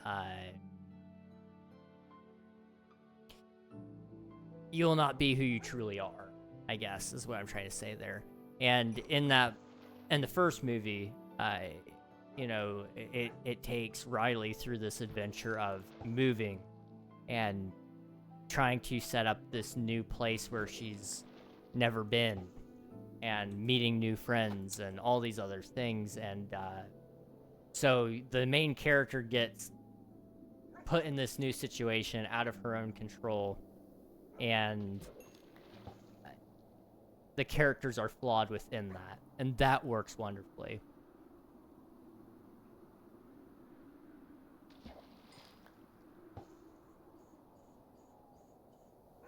Well, not in that sense. The idea is that the plot itself has bad themes. Toy Story has a nice theme of toys and how children play with them and forget about them, and friendship is much more, but that is a simple idea. Elio has the plot of an alien abduction, representing isolation, loss of a parent, empathy, and self-discovery. I think the problem with a lot of Disney movies is what they were doing before worked great. Their movies were doing great, then they changed how they make movies, and things in their movies do bad. Don't fix it if it isn't broken. That's fair. I think a lot of that also just has to do with the quick turnaround on movies. They're expected to make a movie and then immediately turn around and make the second one if it did well. And they're expected to have 4 follow-up movies if it does well before the movie's even done. So a lot of movies aren't even completed by the time it's actually being released, is, you know, because it's supposed to all set up the next movie. I think some of that is actually caused by the success of movies like Star Wars and Marvel and even DC at this point. People want long stories that cover wider ranges of time. And, you know, there's nothing wrong with that kind of story. I think I just barely reset my phantom clock on there, so that's nice. But, you know, there's a lot of wash, rinse, repeat in Hollywood because of that. You have a base for a lot of stories. A lot of writers take a base, and then they say, what about this, but in space, for example? So what would Beauty and the Beast look like if it was in space? Actually wouldn't be a terrible movie, except people would immediately realize what Beauty and the Beast in space looks like. But let's just start with that, okay? So we could do... this would just be a weird movie. It would have to be framed as a comedy. So let's change up the tone from being about just straight up about good values and how true beauty is based on who you are as a person, not what you look like. Okay, let's shift away from that and go into a more comedic style, because it's kind of silly for somebody to fall in love with an alien. It's kind of strange, let's be honest. But you can do a lot of funny things with that. So let's shift the tone a little bit. So it's no longer just Beauty and the Beast in space, but it's Beauty and the Beast in space if it was a comedy. And let's make it a shorter movie, hour and a half maybe. Because a comedy that's longer than an hour and a half, it starts to lose its charm. You can only laugh so much. That's just the truth. Well then let's shift up some of the characters. So instead of it being about a girl who, I mean, like let's just face the reality of this. The whole situation is absurd. Like, it reeks of Stockholm syndrome. Falling in love with your captor. I don't know if that's a lesson we want to teach our kids anyway, but the heart of the lesson isn't that. But let's shift from, is this a replay? No, it's not. You're just saying a lot of crazy things that aren't true, so I'm waiting for something valuable to read. High place face. It's not, no. Yay Fishing, hello, loves, welcome on in. Also, the writers, actor strikes, yes. If you wanted to make like a really good movie, actually, though, that's not a bad system. It's just I feel like because of the reiteration time, movies aren't being given enough time between release and sequel that they can write a good story and then animate it. Um, I've been glad to hear that there's been a lot of delays. Um, it's partially why Incredibles 2 got delayed so long because they were writing it and trying to find the right story to tell. And I think they still picked the wrong story to tell. I think they got rushed, to be honest. I think Disney probably started saying, "Hey, we're not going to keep spending money on you guys if you're not going to make the movie." And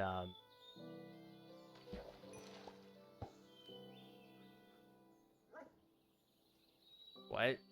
Okay. Um I think um I think that movie kind of sucked, if I'm honest. Like, I like Incredibles 1, fantastic movie.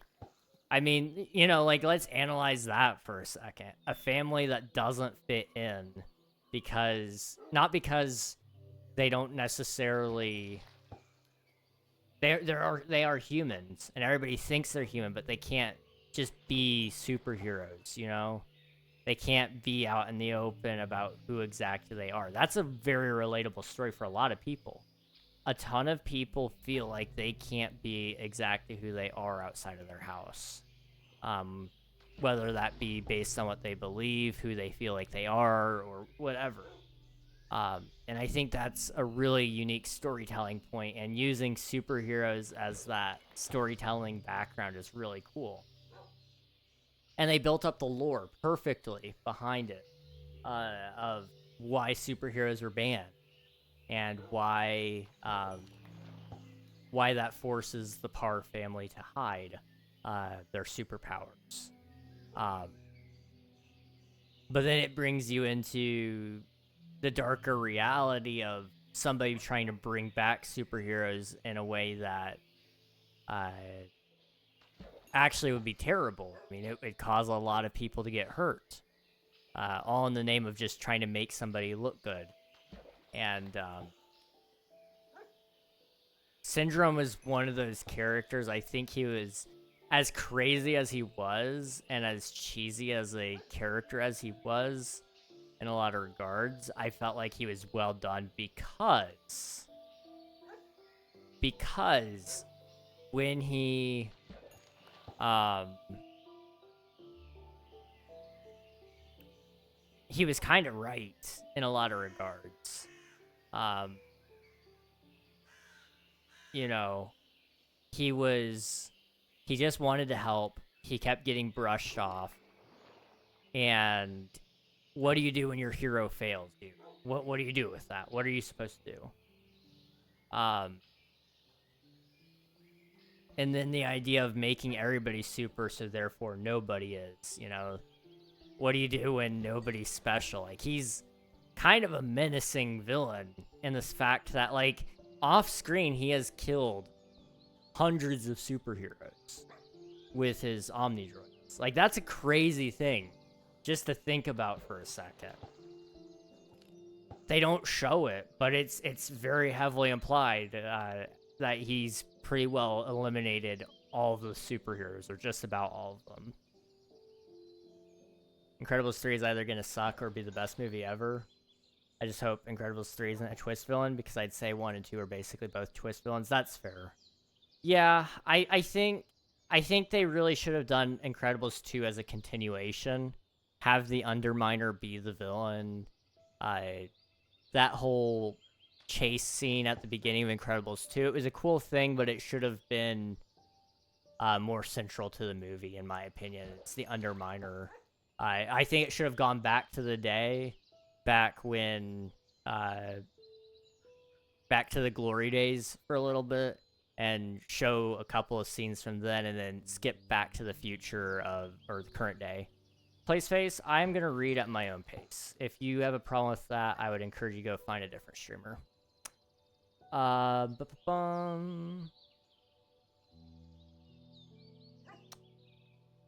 Why not Villager for Mending? Sato, I am just doing Mending.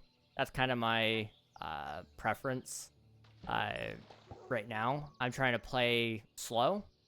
And so what that looks like for me is fish, fish some more, and then fish again. It's a lot of fun. It's a lot slower than getting everything immediately, but I've been playing on this world for a long time, and it's been a lot of fun. You know, I've built some things. I've got a big build back there. You can kind of see it. But I've got that. I've got diamond tools. I've not been to the Nether yet, but it's been a lot of fun playing this slow. I think everybody should try it sometime. Incredible 1 movie, lore scared my pants. Meta Man, Project Textilization, how could I? How horror. If you're one of the superheroes on Operation Chronos, yeah, I mean, instant death. Instant death. That is not, no. Okay.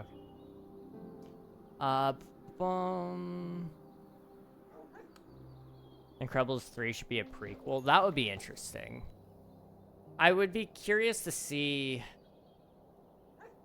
Yeah, I mean, they never covered, like... Is it ever said, like, how the heroes get their powers? Like, is it just that they're all born with them? I don't know if they ever really covered that. Additionally, I would be interested to see, like, more of how these heroes met and, like, some of the details that led up to it. You know, for example, Mr. Incredible and Elastigirl. Just having a movie about those two working together, trying to keep the city safe. That would be really cool. Hello, Deacon. Welcome on in. Hello, hello. I will say that's one thing Disney does not have over DreamWorks. DreamWorks is not scared to punch you in the gut. Disney doesn't have the guts to kill off somebody. I remember watching How to Train Your Dragon. Love those movies so much. How to Train Your Dragon 1 was like the movie I would watch all the time. I probably watched it once a week, every week for a few years. Dreamed about going and finding dragons all the time as a kid. And then the second movie came out. And I think I finally experienced my first dose of depression.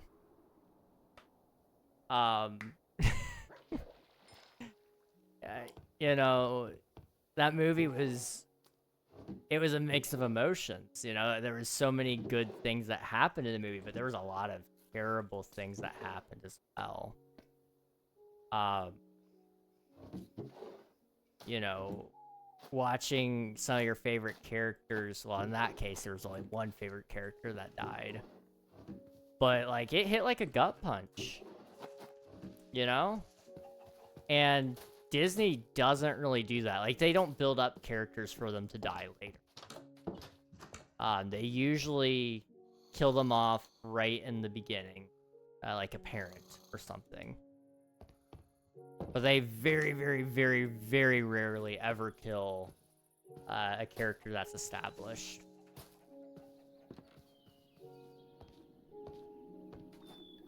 Dude, how did you watch How to Train Your Dragon in real life?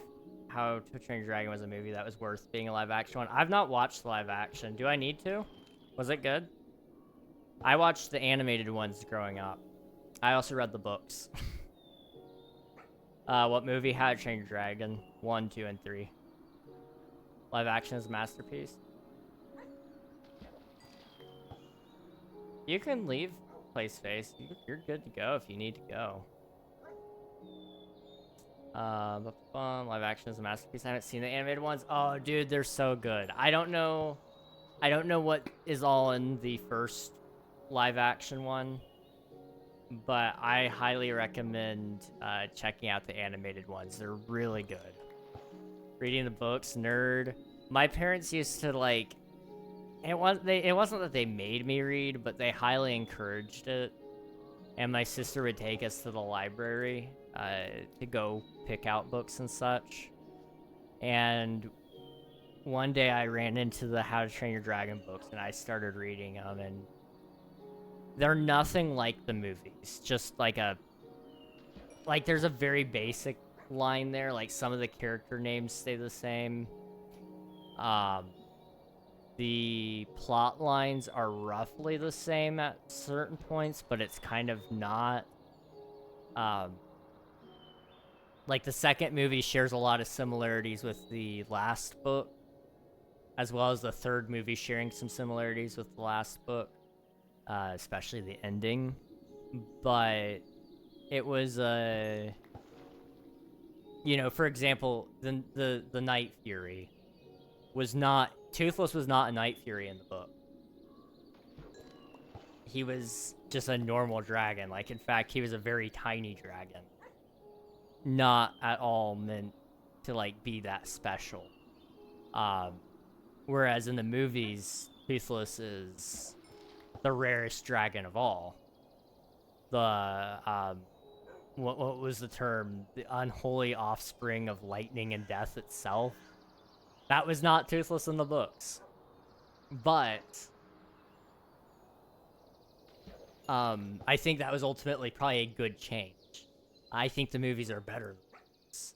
But there's a lot of plot lines that they borrow from the movies or from the book to add into the movies later on. It's pretty cool.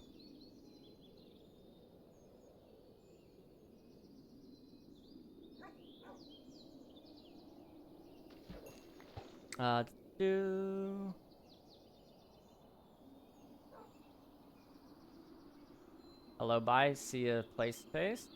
Hope you have fun with whatever you're up to. I'll have to add that to my list though, Swiftu. I will definitely add that list.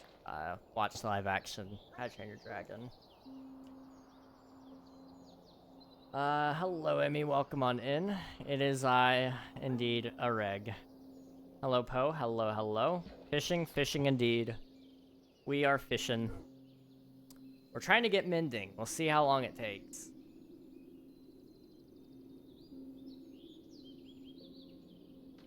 We will see how long it takes. How goes the fishing? Unfortunately, it is taking a little longer than I'd like it to. We are officially, I believe, past... Yep. We are a little over past due for our Mending book. So anytime, any second now, guys, we will get our Mending. I'll be here for long because I have to work on my movies for my channel. Nice. That's a-okay, dude. X catches Mending, by the way. Okay, gotcha. Here we go. Mending. It's gonna be Mending, boys. Trust me.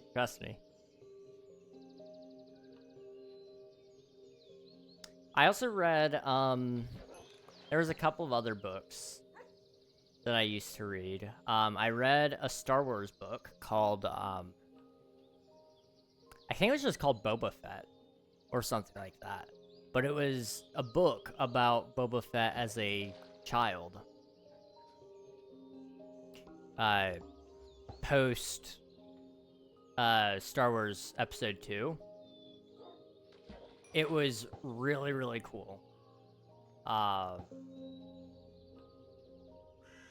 And I remember watching that, or reading that, sorry. And, Boba Fett instantly became one of my favorite characters because of that. Because he just got cooler and cooler, and it explained a lot about how he grew up. It was very dark, but it was cool. And then there was, I used to read all of the comics that came through the library related to Star Wars. I didn't get into the Marvel stuff for a while there. But Star Wars, I was all over all the time. Reg and chat, what flavors would you like to see in cupcake form? Peanut butter. Peanut butter and chocolate. Oh my goodness, that'd be great.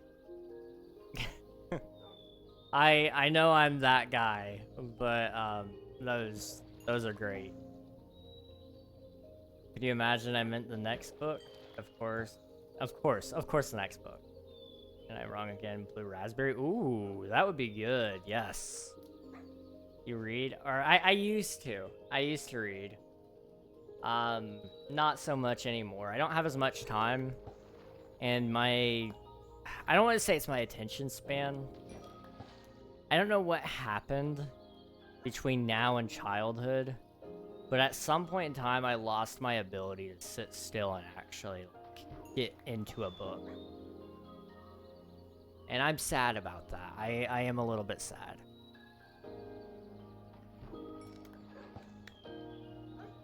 Thought of the peanut butter and chocolate this morning. Oh, it's just that good of an idea. Blue raspberry, I'll figure out how to do that. That would be really good, actually. Even just as an icing, that would be really good. I can imagine it. I like pumpkin spice. Pumpkin spice cupcakes are really good, or muffins even. I know it's more of a seasonal item, but just throwing it out there. Me and the white girls, we like our pumpkin spice. I'm just saying. Cinnamon, anything with cinnamon in it. Cinnamon, yeah, just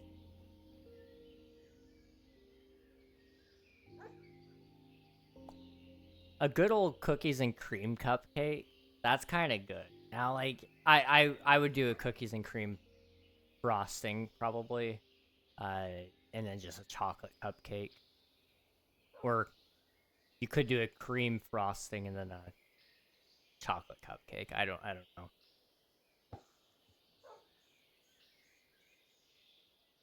Trying to get back into baking. I made apple cider spice cupcake. Was a hit with the young adults at church. Oh, I bet. That sounds lovely. That sounds actually really good. I need to get into baking at some point. It's something I would like to do. I'm telling you guys, okay? I said it earlier this stream. I'm saying it a second time. That means it's important, okay? Anytime something is said twice anywhere, it's very important. I would be very content learning how to cook and bake and then just finding myself a wife who wants to go work. And I will make sure we have a great meal at home every time she comes home. It'll be great. I don't know. I know I can cook better than a restaurant. I genuinely feel that way about it. I I hate how much we spend at restaurants for how low quality the food comes out. And you know, I'm tempted to say I can do better. I will happily make whatever coffee she wants, however she wants it, so long as we don't give our money to Starbucks. You know, like I like Starbucks. I'm as guilty as the next guy, but we'll buy the machines, we'll buy the supplies, we'll make the coffee at home. You'll have your frothy frou-frou iced caramel mocha. I will make it for you, okay?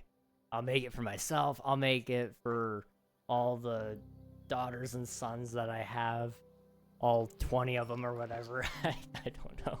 20's a lot. 20's a lot. Maybe not 20.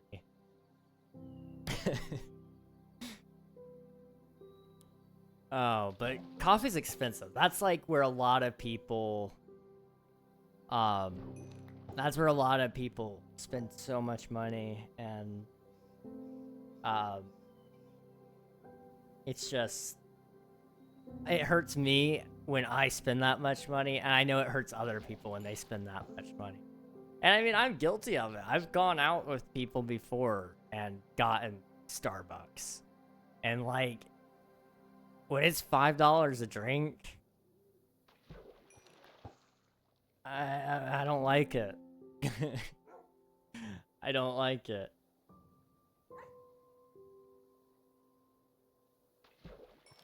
To do a marbled vanilla chocolate cupcake. Ooh, cookies and cream. That sounds lovely. You've got the right ideas. You've got the right ideas. Reg stay at home, dad vibes. I could rock it, I think. I really hope whatever it is that I have is either curable or at least very treatable so that I can deal with it. I guess I mentioned this earlier. I was prescribed like some sort of it's basically ibuprofen, but it's not ibuprofen. It starts with an N, and I can't remember what it's called. For those of you who are in the medical field, you may have heard that, but it's basically, yes, thank you, naproxen sodium. I don't need that. I could have just taken ibuprofen just fine.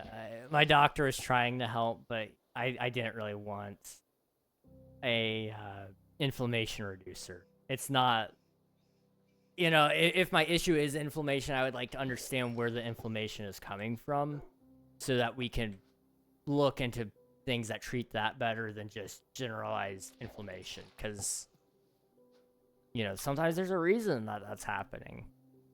But he was trying to circumnavigate the problem of trying to get in to see a specialist who doesn't want anything to do with us for whatever reason. So I can respect the effort that he put in. I witnessed a lot of HIPAA violations that visit. I just want to say that. It was quite the time. It was quite the time indeed. But if we can figure out whatever's wrong with me, then I would love to just be a stay-at-home dad. That would be so cool. Like, a lot of people make fun of that idea. Because it's all, like, culturally speaking, it's still kind of like... It's seen as, I guess, probably... It's not that it's not appropriate for the man to stay at home, but if anybody's gonna do it, it's more appropriate for the woman. And I get where people are coming from to a certain degree. It's expected either she works and you work at the same time, or she does not work and you do. And, you know, I get it where they're coming from. But if she really wants to work, and we have kids, it's cheaper for one of us to stay home anyway. And if she wants to, like genuinely, fully wants to, I will be supportive of that. I'll stay home with the kids. And as so long as my joints cooperate, we're going to have a great time. We're going to build forts. We're going to go out in the backyard and do some stupid things. And it's gonna be a good time. We're gonna wrestle. Because that's what I grew up doing. You know, my siblings also, you know, we took care of each other a lot. But we did a lot of wrestling. We did a lot of stupid things out in the backyard. And we turned out pretty good. I had a stay-at-home mom. And my dad, you know, he's been home a lot more. His job allows him to, which is very unique. It means he does take off at weird times, and it means he can't go off and vacation with us all the time. But he does get to see us a lot more than other dads get to see their kids. So I'm lucky. I'm very lucky. Frothy ice drinks, my barista brain doesn't compute. Yeah, I know those don't usually go together very often. After I had said it, I mean, you could do it. It just does. It's a completely different. You shouldn't is kind of the thing. You want to froth a warm drink, I would say, but you could. You could froth the milk and then put the frothy milk into an icy drink. It just... I don't know what possessed me to say that, I guess. I've gotten to the point where I don't like coffees or anything from Starbucks. I very much prefer my small town coffee shops. That's fair. I don't mind going really anywhere to get it. Dunkin' Donuts actually has some pretty good coffee. We don't have a good coffee shop near me that's small. If we did, I could definitely see myself going, being that white girl that everybody knows I am. Conceal it, don't feel it, or conceal it, don't feel it, don't let it show. But they're all gonna know. I'm gonna let it. It's white girl time. I'm telling you, it's gonna happen. Anyway, that all said, I have joked about this extensively. My thought process here, guys, if I ever get a dog, we're gonna have to use that to my advantage. It's gonna be a tool for my charisma. I don't know if studies show this or not, but here's my thought process. I've got a guitar. I've got a good gig bag. I can bring that with me. We'll go to a coffee shop with my dog and my guitar. I'll sit there, I'll drink a little bit, I'll play the guitar a little bit. And I'll be that guy, okay? And if anybody could have I suddenly have aura there, okay? I suddenly have aura. Because there's something special about a guy who has the guts to play guitar publicly. But studies show that women like a guy who can play guitar. Rhett and Link told me. And I feel like the dog adds extra to it, especially if he's a well-behaved dog.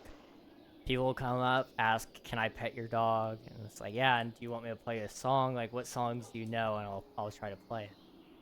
And then you can show off your skill. And I don't know if that would attract the women that I want, but it may attract women. And, you know, that's at least something that can be said, right? I feel like that should... Maybe it doesn't. Candy, thank you for the candy. I appreciate you, dude. Hello, young one. Haven't seen you around here much. Only a few of you had brain damage from the stupid cat. No kidding. Some of us do have some brain damage. Me only knowing it because I tried it for my fibromyalgia. Fibro. I'm just gonna go with fibro. I know how to say it. I just get tongue-tied. Fibromyalgia. There we go. Fibromyalgia. I just can't say it. I suck. Hello, young one. Haven't seen you around much. Dude, don't get a dog. Get a cat. Cats are always better. I like cats. The problem is I can't take them in.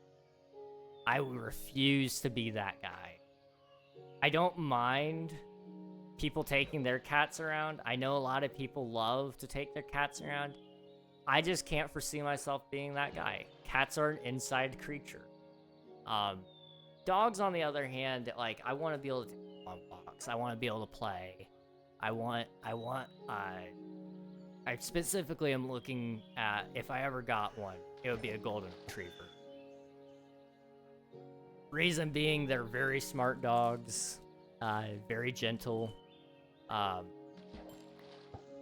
Cats, there's a lot of different kinds of temperaments to them. And, like, dogs have that too. But, I want an animal I know will be good with kids. Because my nieces and nephews, not that a cat would ever bite down on them. A dog might. But I want an animal that's not going to make the kids feel like they're not welcome or anything, you know. I want them to be able to interact with it, and that's pretty important, I guess. Cats actually heal your bones, and we know your bones need all the help they can get. That's crazy. You're not wrong.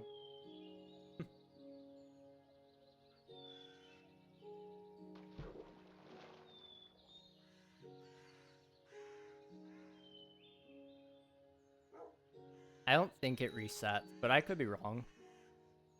6-7 Nathan, I'm going to corrupt all your Minecraft worlds.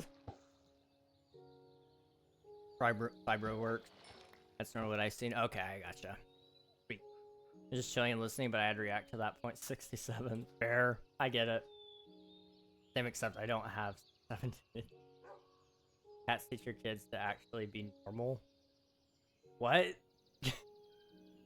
What kind of trauma do you have about dogs? I'm really curious. This sounds like something that's like deeply ingrained into you, and I'm really sorry.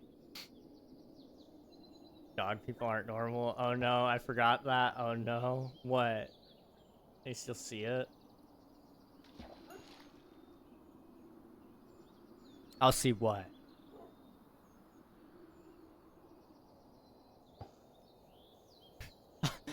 I'll see what? I'll see what? The message? Oh. What did you say? I have to open up the other thing. Oh boy.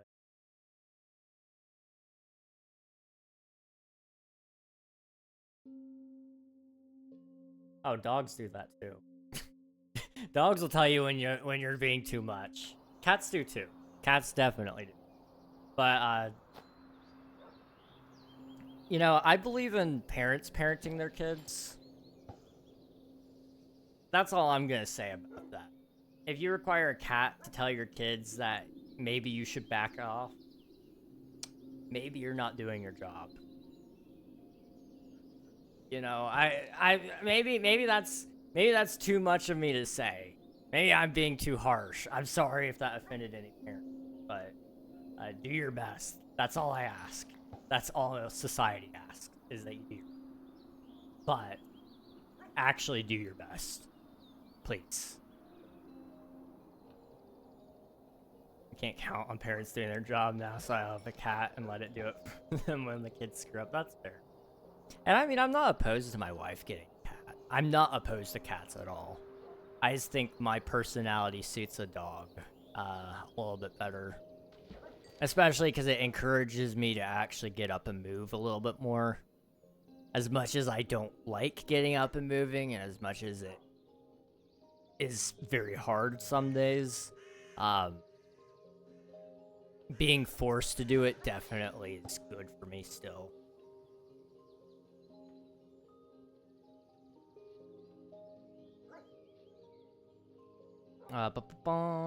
Teachers also aren't going to parent your kids, or at least shouldn't have to. Exactly. Teachers, I feel bad for. Today's day and age, like, I can imagine it's a lot. Upside down camera. If somebody wants to, they could turn me upside down. Reg is also golden, to be fair. Oh, I 100% am. I don't disagree with that.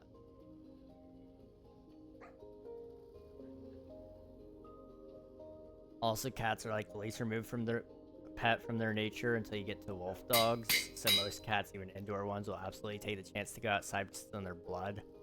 Most cats don't like people. I want an animal that's gonna. I don't know. I'm not about trying to track down my cat because it ran off or anything like that. I want an animal that loves me. Gotta go, if I'm about to die. Alright, sounds good. Emmy, thank you for spending your taxes, by the way. Appreciate it. Enjoy the rest of your night, and we'll catch you again.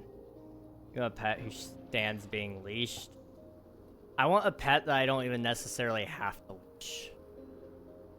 If you do a good job with your dog, you can actually not require it on the leash. But I also don't want a pet that's feral. I've had cats that chase around children for no reason. That cat, I'm not saying it deserved it, but occasionally he would claw at my feet while I was asleep. And I'm not saying I did anything, but that cat got a walloping once. Like, I'm not ashamed to say it, because he attacked me in my sleep. Okay, mind you, I was asleep. The cat may have accidentally been kicked. And he deserved it, okay? That's just nature working its course. You don't attack a sleeping human child. Just watching him fly across the room.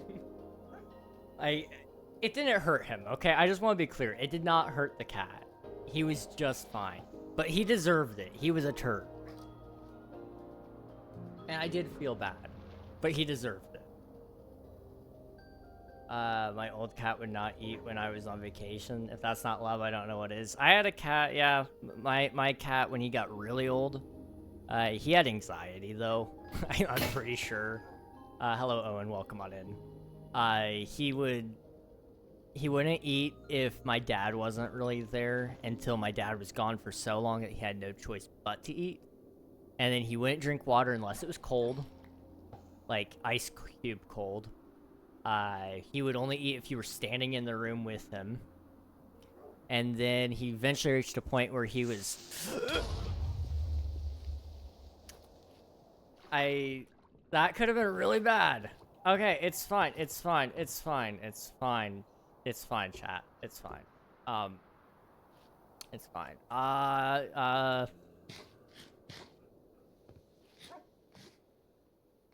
Don't make a baby. Just stay apart, okay? Just don't touch lips. What was I saying? I was talking about my old cat, right? He got to the point where he was so old that he was having trouble seeing at certain points, and he would howl and, like, do some sort of echolocation. You didn't eat the candy I redeemed, King? I did. Here's the wrapper. It's right here. I ate it. I promise.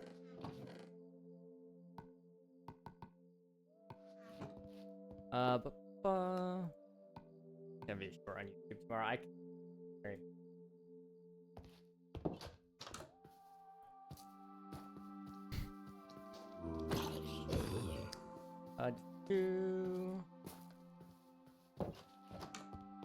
And sleep.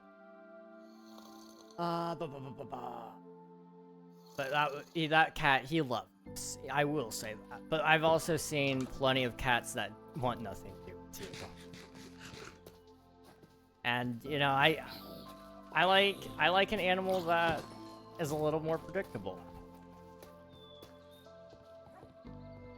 I feel like cats prey on my downfall. Dogs, they don't bite the hand that feeds them. Cats have no issue eating your corpse. A dog probably would not eat your corpse. Cats feel more human to me. Crazy. I mean, that's fair. It's a fair enough opinion. Dogs also have no issue. I mean, I've seen plenty of cases where they have had issue, but I mean, I'm sure there's exceptions to that rule, just like there are cats.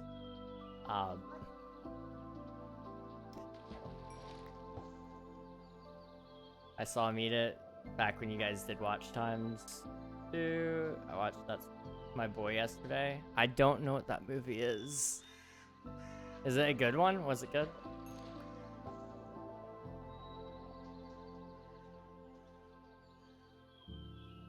And again, I just want an animal that, like, I can actually take around with me. Like, I know you could take a cat outside, but I can't trust other pet owners all the time for their dog to be okay around cats. And that's... I don't want to have to mess with that part of it. The other part is... I don't think you've ever raised a cat, though, so I don't know if you have the experiences I've had. I mean, I've had 2 cats. My sister had a cat. I had him during the first 4 years of his life, and he was a little demon. Oh my gosh, hate that guy. Still a demon.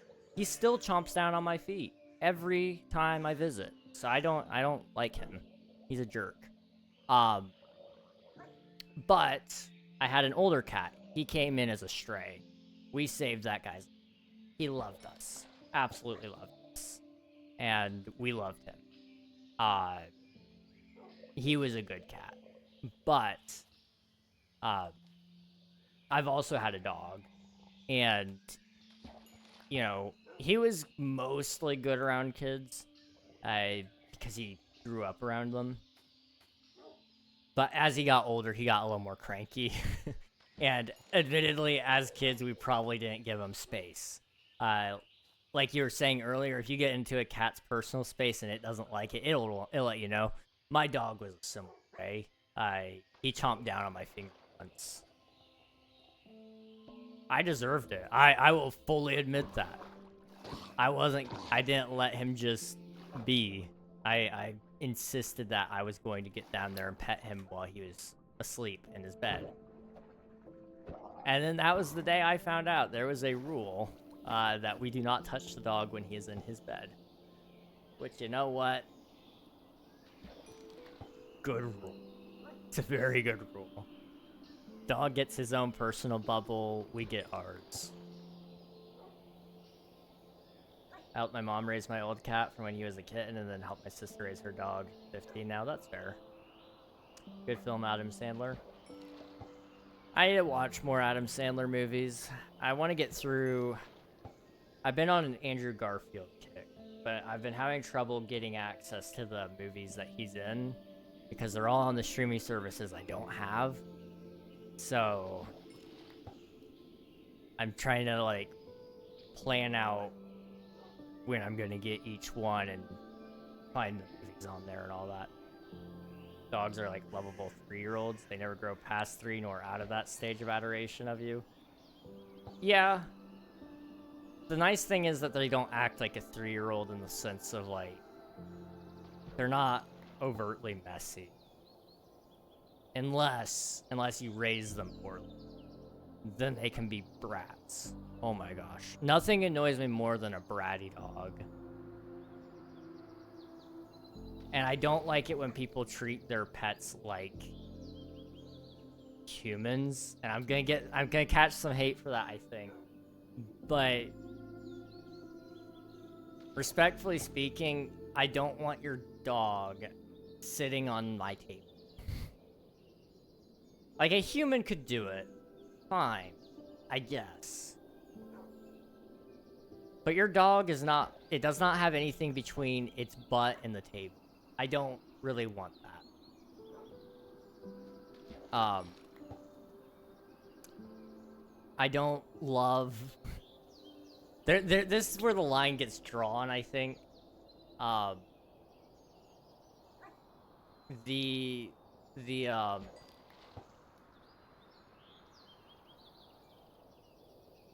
people who parent their dogs like they're babies and put them in, like, strollers or carry them in handbags. I'm sorry, you're part of the problem. You're just part of the problem, and that's that. There's no way around it. Now, if you have, like, a tiny little puppy or kitten and it's not safe for it to walk around because people might miss it and accidentally, like, step on it, or because of another animal that might cause an issue, that I can be okay with. But, like, respectfully, your Chihuahua's a devil. Don't baby it. Let it learn the hard way. Dr. Casey, welcome on in. Hope you're doing well. And I'm not advocating, I just want to really quickly mention here, I'm not advocating that anybody needs harmed to learn a lesson. But I'm sorry, Chihuahuas are the worst breed of dog out there. It's up there with the pug. I think pugs are just animal cruelty. But that's a whole other conversation. Hello, Water Ghost, welcome on in. Cats are like 8-year-olds, kinda not want to be around you half the time, even if they hate it when you leave. But at least they'll leave the house to go poop on their own accord. That's fair. That's fair. Although, see, this is what I don't like about cats. Cleaning up after them. Like, I get it. Dogs you have to take out and make sure that they go. But a dog needs to be walked in. So, there's that. But a cat, like, my cat was so picky, he would not use a covered litter box. And then he required 2 litter boxes because he used one to pee in and the other to poop in. And like, I get it. I'm picky too about how I use the bathroom and where I use it. I get it. But it took up a lot of space. It took up a lot of kitty litter. And then he was super picky. He was picky about a lot of things. And I mean, I get it. I'm preferenced too. But I don't remember my dog being that way. The worst thing about my dog was he was a dachshund. So he was a really tiny dog. And so when we would have a really bad snow, it was hard to get him to go outside because it was too cold. So we would just put him out there on the porch and he would kind of just shiver a little bit. Poor guy. And he wouldn't leave the porch even. He would just kind of do his business right there. And then we would pick him up and take him back inside. But that was when he got older. When he was younger, he would kind of run around in it still. Or try to. A lot of cat breeds kind of like being able to go around with you. That's more just a cats have a size limit at Maine Coons. Oh my goodness. Those are great cats. They're so big and fluffy. Like I said, I'm not against cats. I think, especially depending on where I'm at with health, a golden retriever would help. Cats aren't gonna... I mean, maybe I'm wrong on this. I'm sure there are cats who can help with some of this stuff. But golden retrievers are classically just easier to train to do this. Like bringing you stuff. Or pressing buttons for you. And I've already made up my mind. Like, if I get one, I'm going to teach it at home. All those skills. Just in case if it ever happens that I do need some amount of help around the house. It's already been trained. I don't gotta pay for somebody else to go mess with that. And it'll be good. I've loved every golden retriever I've ever met. They give the best hug. Oh my goodness. I don't know if you guys have ever walked up to like a service dog. I've had the pleasure of having 3 that I've met. And like when the owner is just being fine, they're just doing whatever they're doing, eating or something, sometimes they'll walk up to me and they'll just rest their head on my lap. And oh my goodness. It is the most adorable thing ever, and it's so nice. It's very comforting. I just got off a place where I was standing for 2 hours and I got sunburned. Oof, I'm sorry, Water Ghost. Hopefully the sunburn clears up soon and doesn't give you too much pain. Sunburns suck. Also, 2 hours of standing is crazy, dude. Hopefully you won't be too sore tomorrow. I think we caught one and the rest was from the other stuff. 2. Throw those in there. This is our saddle box. And then over here is the books. Okay. I don't quite understand what I'm doing right. We have an 18-year-old cat and he's still running around like he is 4. Oh my goodness, that is insane. I'm doing great. I used to have a border collie. Whatever you're meant to spell it. It passed April of 2024 at the age of 21. Every time I've had an animal, they always seem to live a long time. That is a long time. A dog that lives up to 20 years old and cats in 18s, that's a long time. Good love and good care. That's the secret.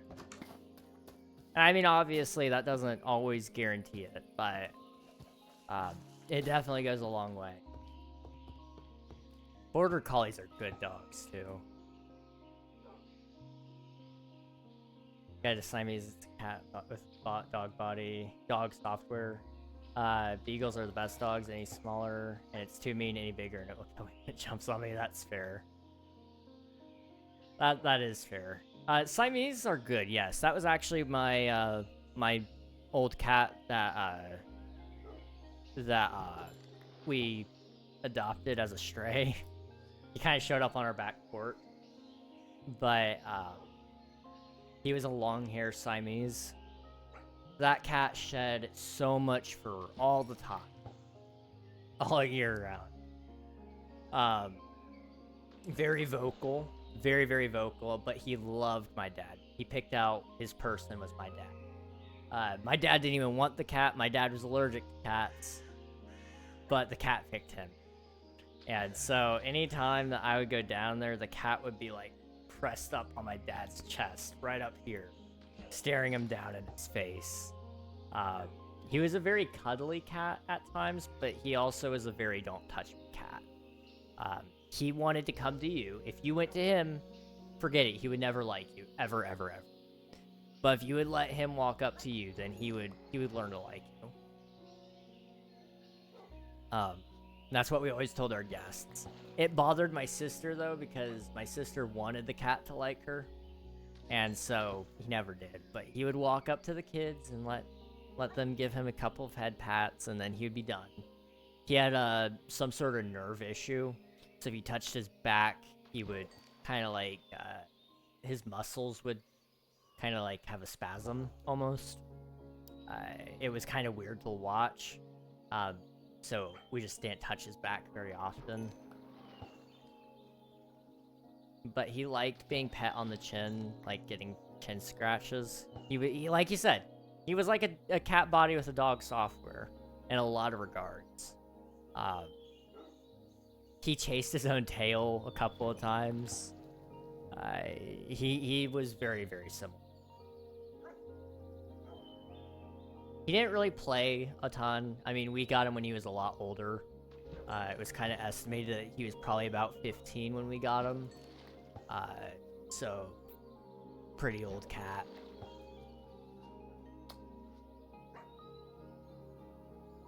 I've accepted the fact that I'm going to feel like a raisin tomorrow anyway. Probably going to go since I'm actually so tired right now. Have a good one, mate. All right, appreciate you, dude. Thank you very much.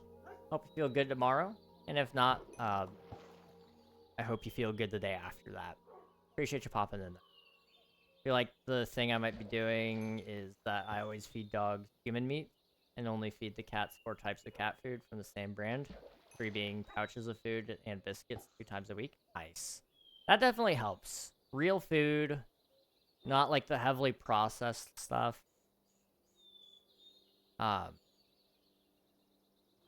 You know, if you just buy the cheapest stuff for your animals, it will cause issues, you know. And I know not everybody has the money to afford the really fancy stuff, you know. But even just going up a step from the cheapest stuff to the mid-tier is completely different entirely. To whatever's that, like the very dry, salty pellets. Don't ask how I know what they taste like, but I know what they taste like, okay? They're not good. Like, it's just not. It's terrible, actually.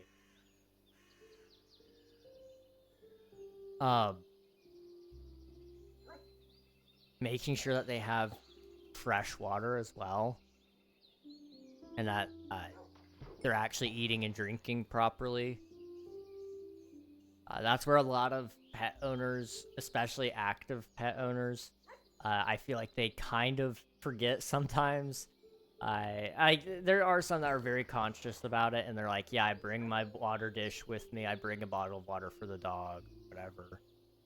But there's a lot of them that forget, like, hey, I'm bringing my own water. I forgot to give my dog some water. Like, they need to eat and drink just like you.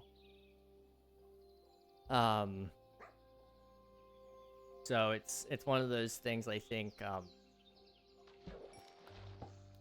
that definitely helped keeping them properly nourished all the time.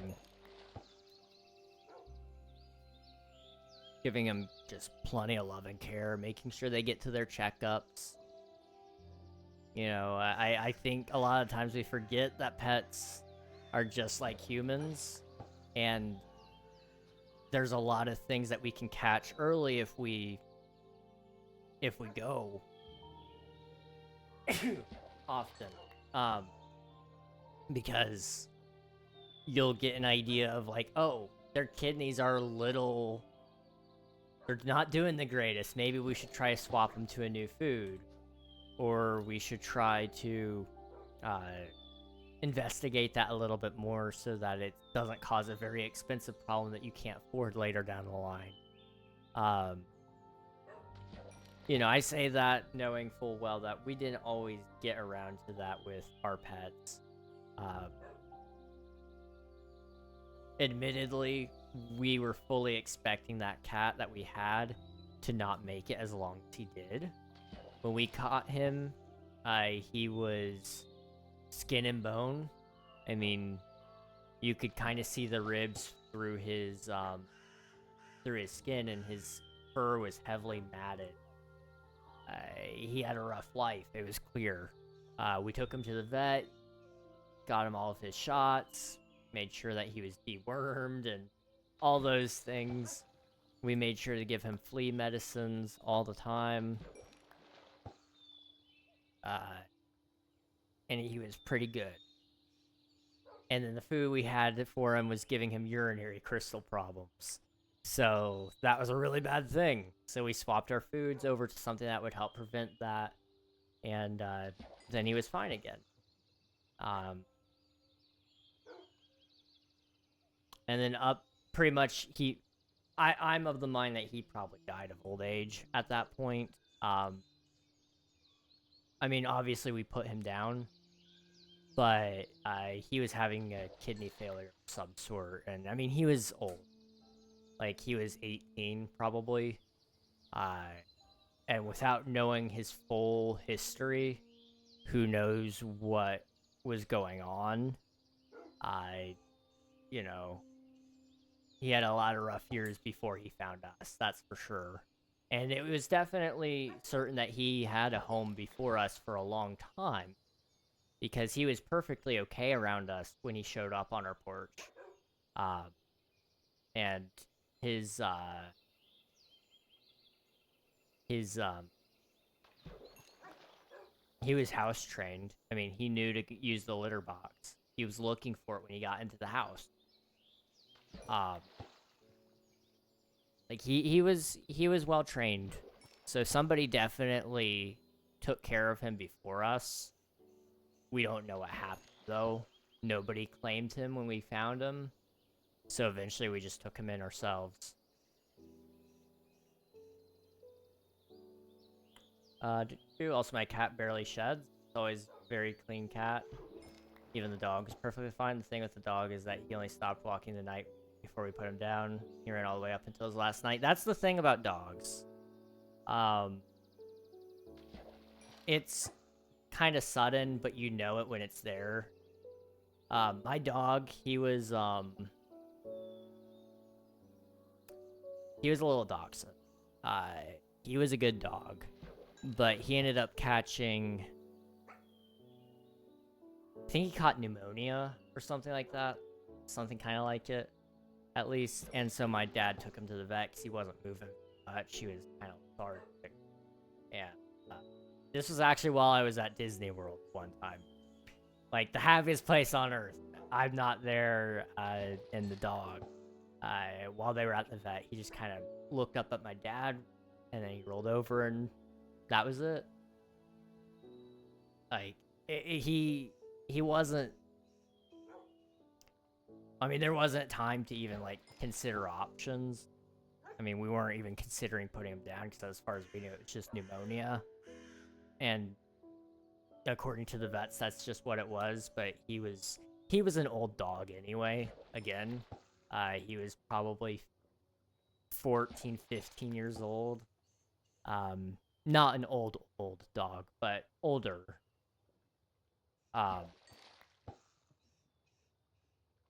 And, you know, he was a rescue when we got him.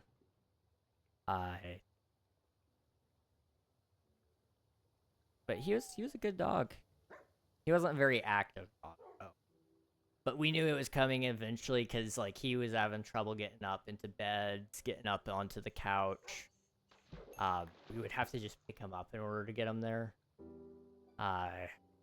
Poor guy. His hips were starting to bother him.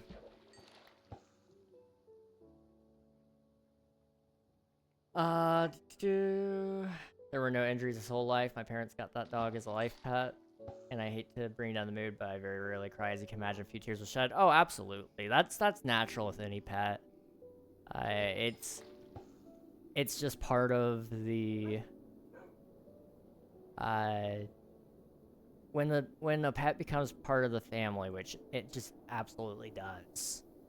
It is a loss when you spend that much time of your life with a pet. For example, my dog, I had him my entire life.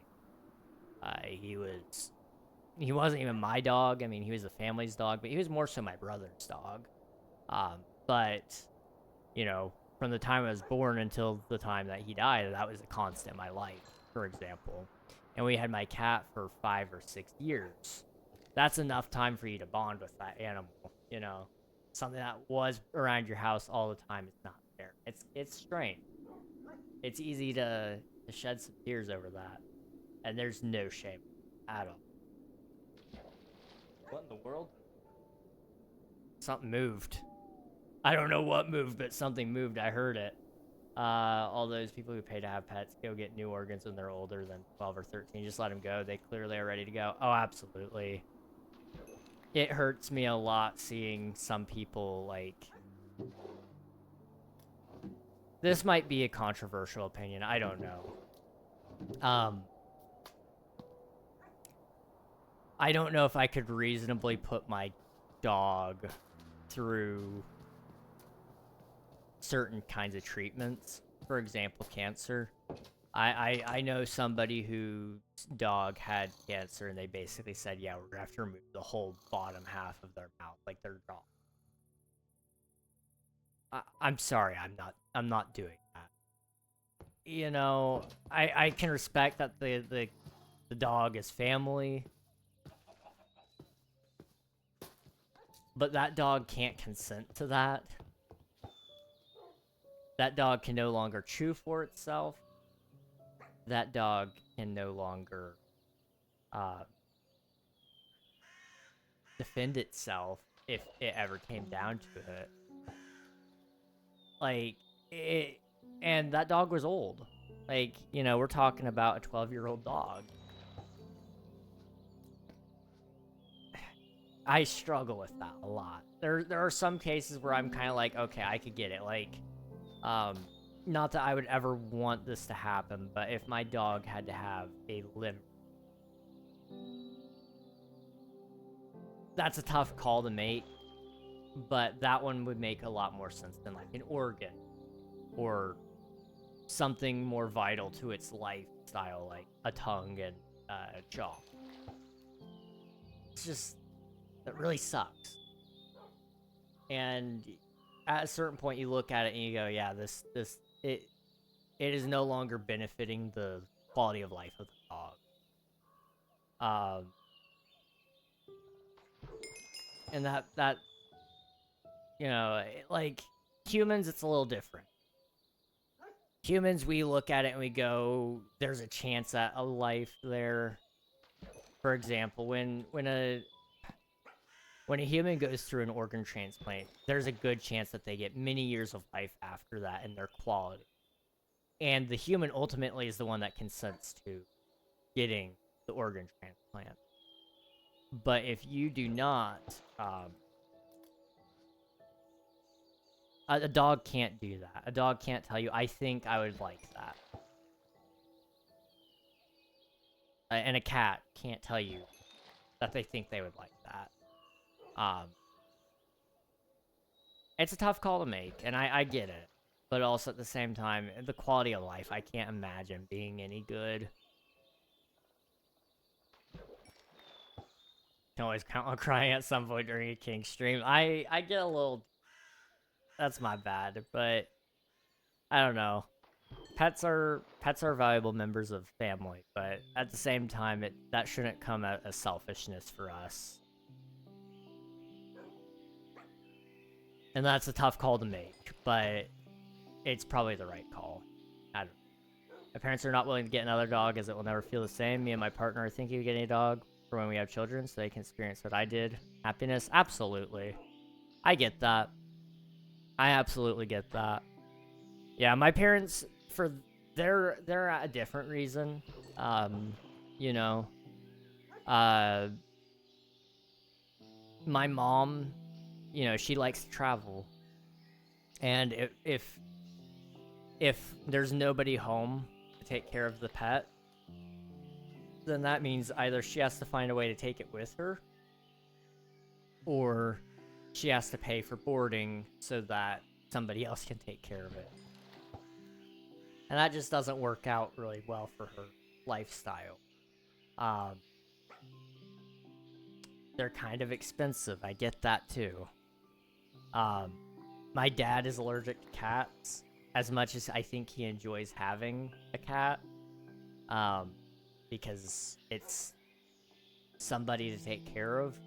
He does really good taking care of people and animals. That's just something he naturally likes to do, is take care of people.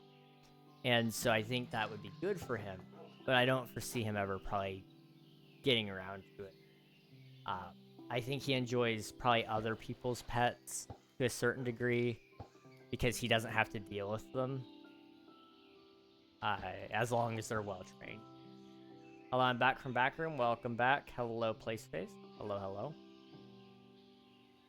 But I absolutely get it. I would probably be in a similar boat as my parents if I were in their situation. It's why I heavily contemplate if I would ever get a pet, is because of travel reasons. You know, I do want to be able to go around and go see my parents. I want to be able to go see my siblings on occasion. Because, you know, I want to be present in my nieces and nephews' lives. So that means I need to make an effort.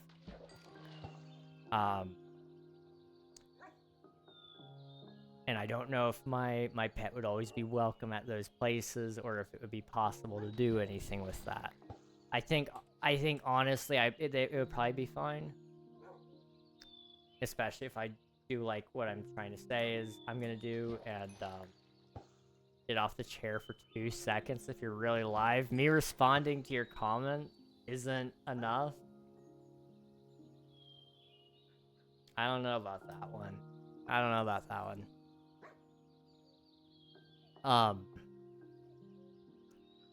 But if I actually train my pet, I don't think it would be an issue with my parents. My sister's house is full, though, from the cat, the kids, and them. So I don't know if I could do it with them or not. Guys, I'm starting to kind of question if we need to give up on the Mending book right now. Like, don't get me wrong, I want the Mending book, but it's not happening, is it? I really want to get it. We're past due.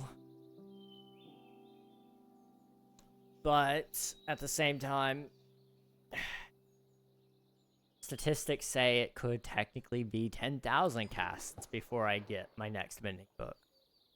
So who knows what actually happens here.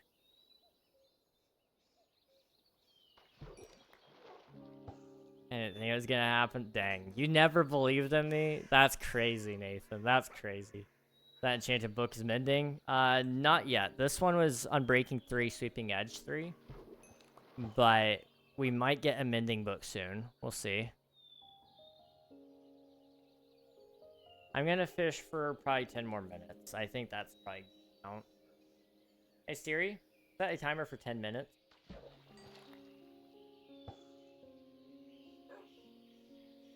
Okay. Then I have some other things I need to do. I think my friend texted me, so I need to see what he's wanting to do. And then I need to work on the video for this weekend. Hopefully we'll get the Forever World video done. Is that fishing rod enchanted? Yes, the fishing rod is fully enchanted.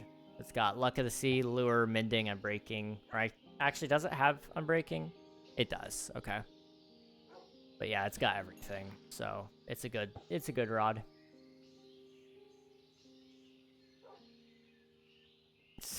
Remind me of playing a 12-hour stream. For what it's worth, the 12-hour stream was kind of planned. But now I'm just in the state where it's kind of hard to get it going. I'm trying to find a good day for it. And I'm kind of questioning if there ever will be a good day. Which means I need to just consider the option of maybe I just pick a bad day and get it done. I'm trying to peel off this toenail. I'm sorry, guys. It's kind of bugging me. Bob, welcome on in. My fishing rod on my first survival world was all enchanted, but I don't have mending. Ooh. Mending is so nice to have on the fishing rod because you never have to worry about it breaking. But it can kind of be hard to get sometimes. It's all RNG.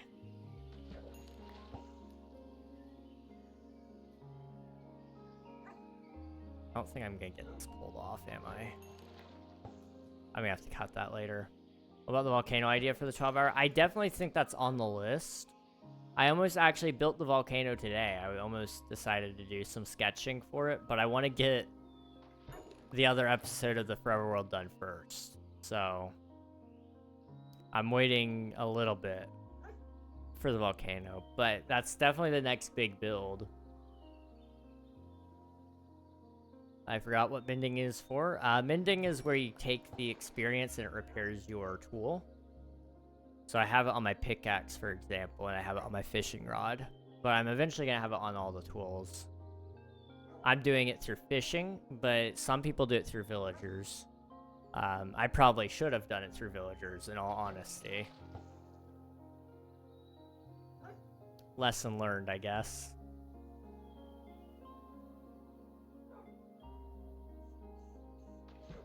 There we go, I got it off. I'm sorry, that nail is bothering. Is this hardcore? No, this is my general survival world. So, I've been playing on it.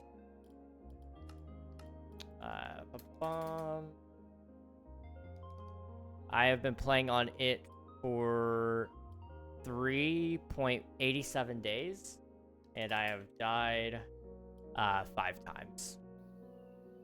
Not terrible, but not great. When you're sick and have a low voice, whisper in your best friend's ear, "I'm Batman." I sometimes occasionally lose my voice, and there's a lot of times where I do sound like Batman, so very relatable. What is that menu? This menu right here, this is the statistics menu. I have this mod called Better Stats Screen, and it is a great mod. I highly recommend it. Check it out sometime.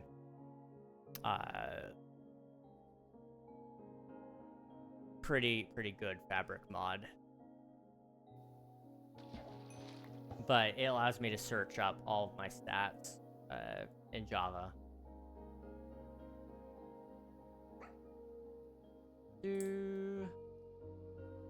Work for Bedrock. I don't think Bedrock has a statistics menu. That should be something that they add, though. I think that should be in the game.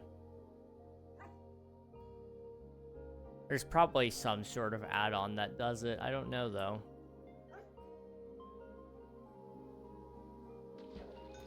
I'm kind of surprised it's not, because Bedrock has so many things that Java doesn't have. That's like kind of a social feature, in my opinion, is the statistics. Kind of weird. I don't know. Loves, thank you for submitting your taxes. I appreciate it. Thank you, thank you. I almost forgot about my taxes. It happened. Happens to the best of us. Oh, man.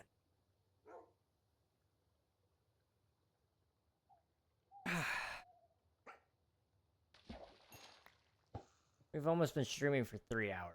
That's why I'm starting to get a little stiff. I've been sitting for a while. Oh, well, it's fine.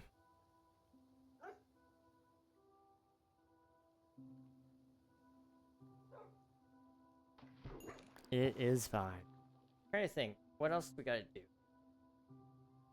I'm gonna try to plan something. I'm gonna revisit the plan for the 12-hour stream, Nathan, because I'll read it to you guys really quick. It's not like a crazy plan or anything.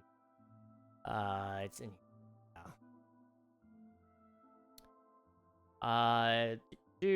so this is back when Twitch SMP was running. I had it set for Twitch SMP for 2 hours. Then I was gonna take a quick lunch break and then do some mini games for 3 hours. Then we were gonna do guitar for 2 hours. That would get us through the first half of the stream, I guess.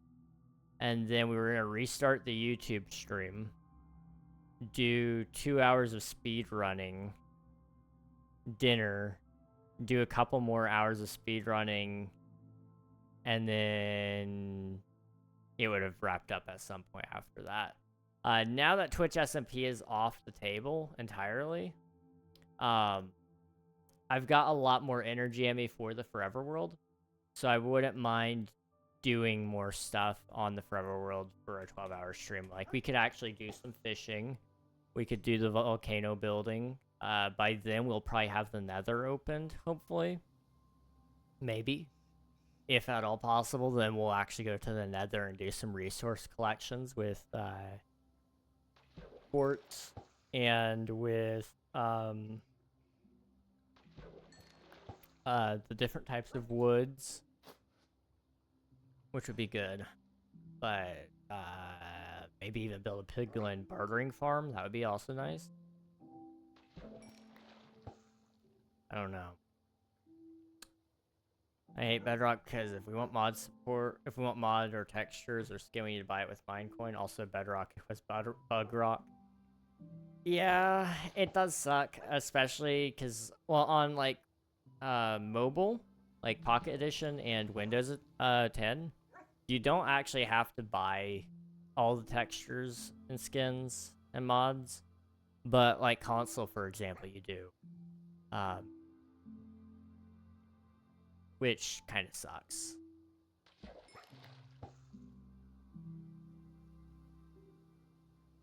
I've been trying so hard to not fall asleep. I bet the MIII stream I won't be able to sleep anymore, like hearing about the 12-hour stream. Well, I appreciate that. It is planned, kind of. I'm going to revisit it because I think a lot of things have changed since then. But it'll be a fun time, definitely.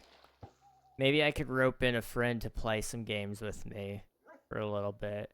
I know we talked about Goose Goose Duck at some point. Maybe we could do a Goose Goose Duck. I don't know. We'll see. We'll see. I don't wanna promise anything. 18-year-old cat. Yeah, crazy, isn't it? Also completely fair on not being able to sleep after that. I know for me, I struggle to fall asleep anytime I actually try. More often than not, I'm falling asleep with my phone in my face, which kind of sucks. I try not to sleep with my phone in bed even, but at the same time, I do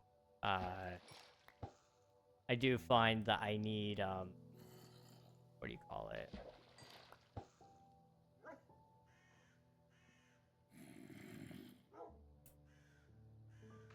I do find that I need to just keep my mind busy so that I don't keep myself awake by thinking. I'm really bad about that. I can think all night long. And I mean, I'll come up with some killer ideas, but when I'm trying to sleep, it's not exactly what I want.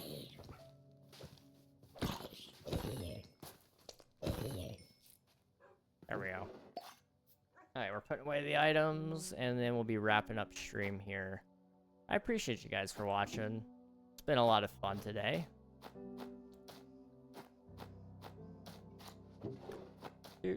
And then over here. Up.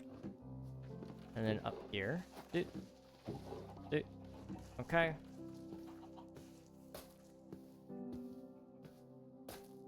The stream is more better than 2025 stream. live stream on this month are healing because I don't see more 24/7 Steel and Brain Rot live with goofy girls. Fair enough. Yeah, those streams always bothered me. No effort put into them and just not good. Not good stuff. What minus are your eye? What? I'm not sure I understand. I'm gonna be honest. Thanks for watching. I appreciate you guys. Let's find us somebody to go say hello to, shall we? Thanks for stream, Reg. Suddenly feel more asleep already. Oh no. Oh no, I'm sorry. Bye. Yes. Let's find us some. Dude.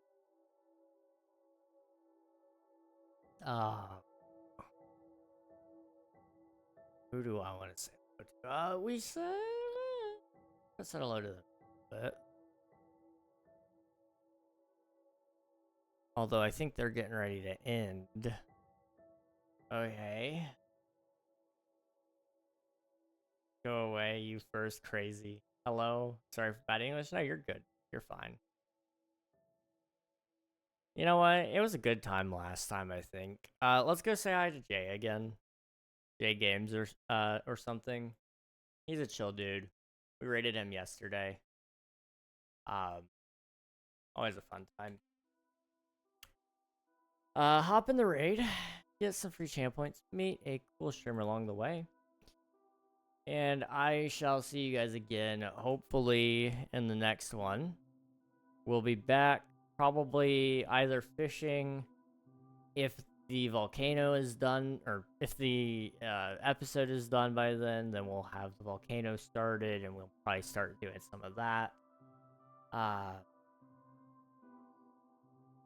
You know, who knows? Who knows what we're gonna get up to? I don't know. We all don't. We all know I don't know anything. I'll catch you guys next time, though. I appreciate all of you all genuinely. It's been a lot of fun, and I'll see you in one. Bye-bye, guys. Bye-bye.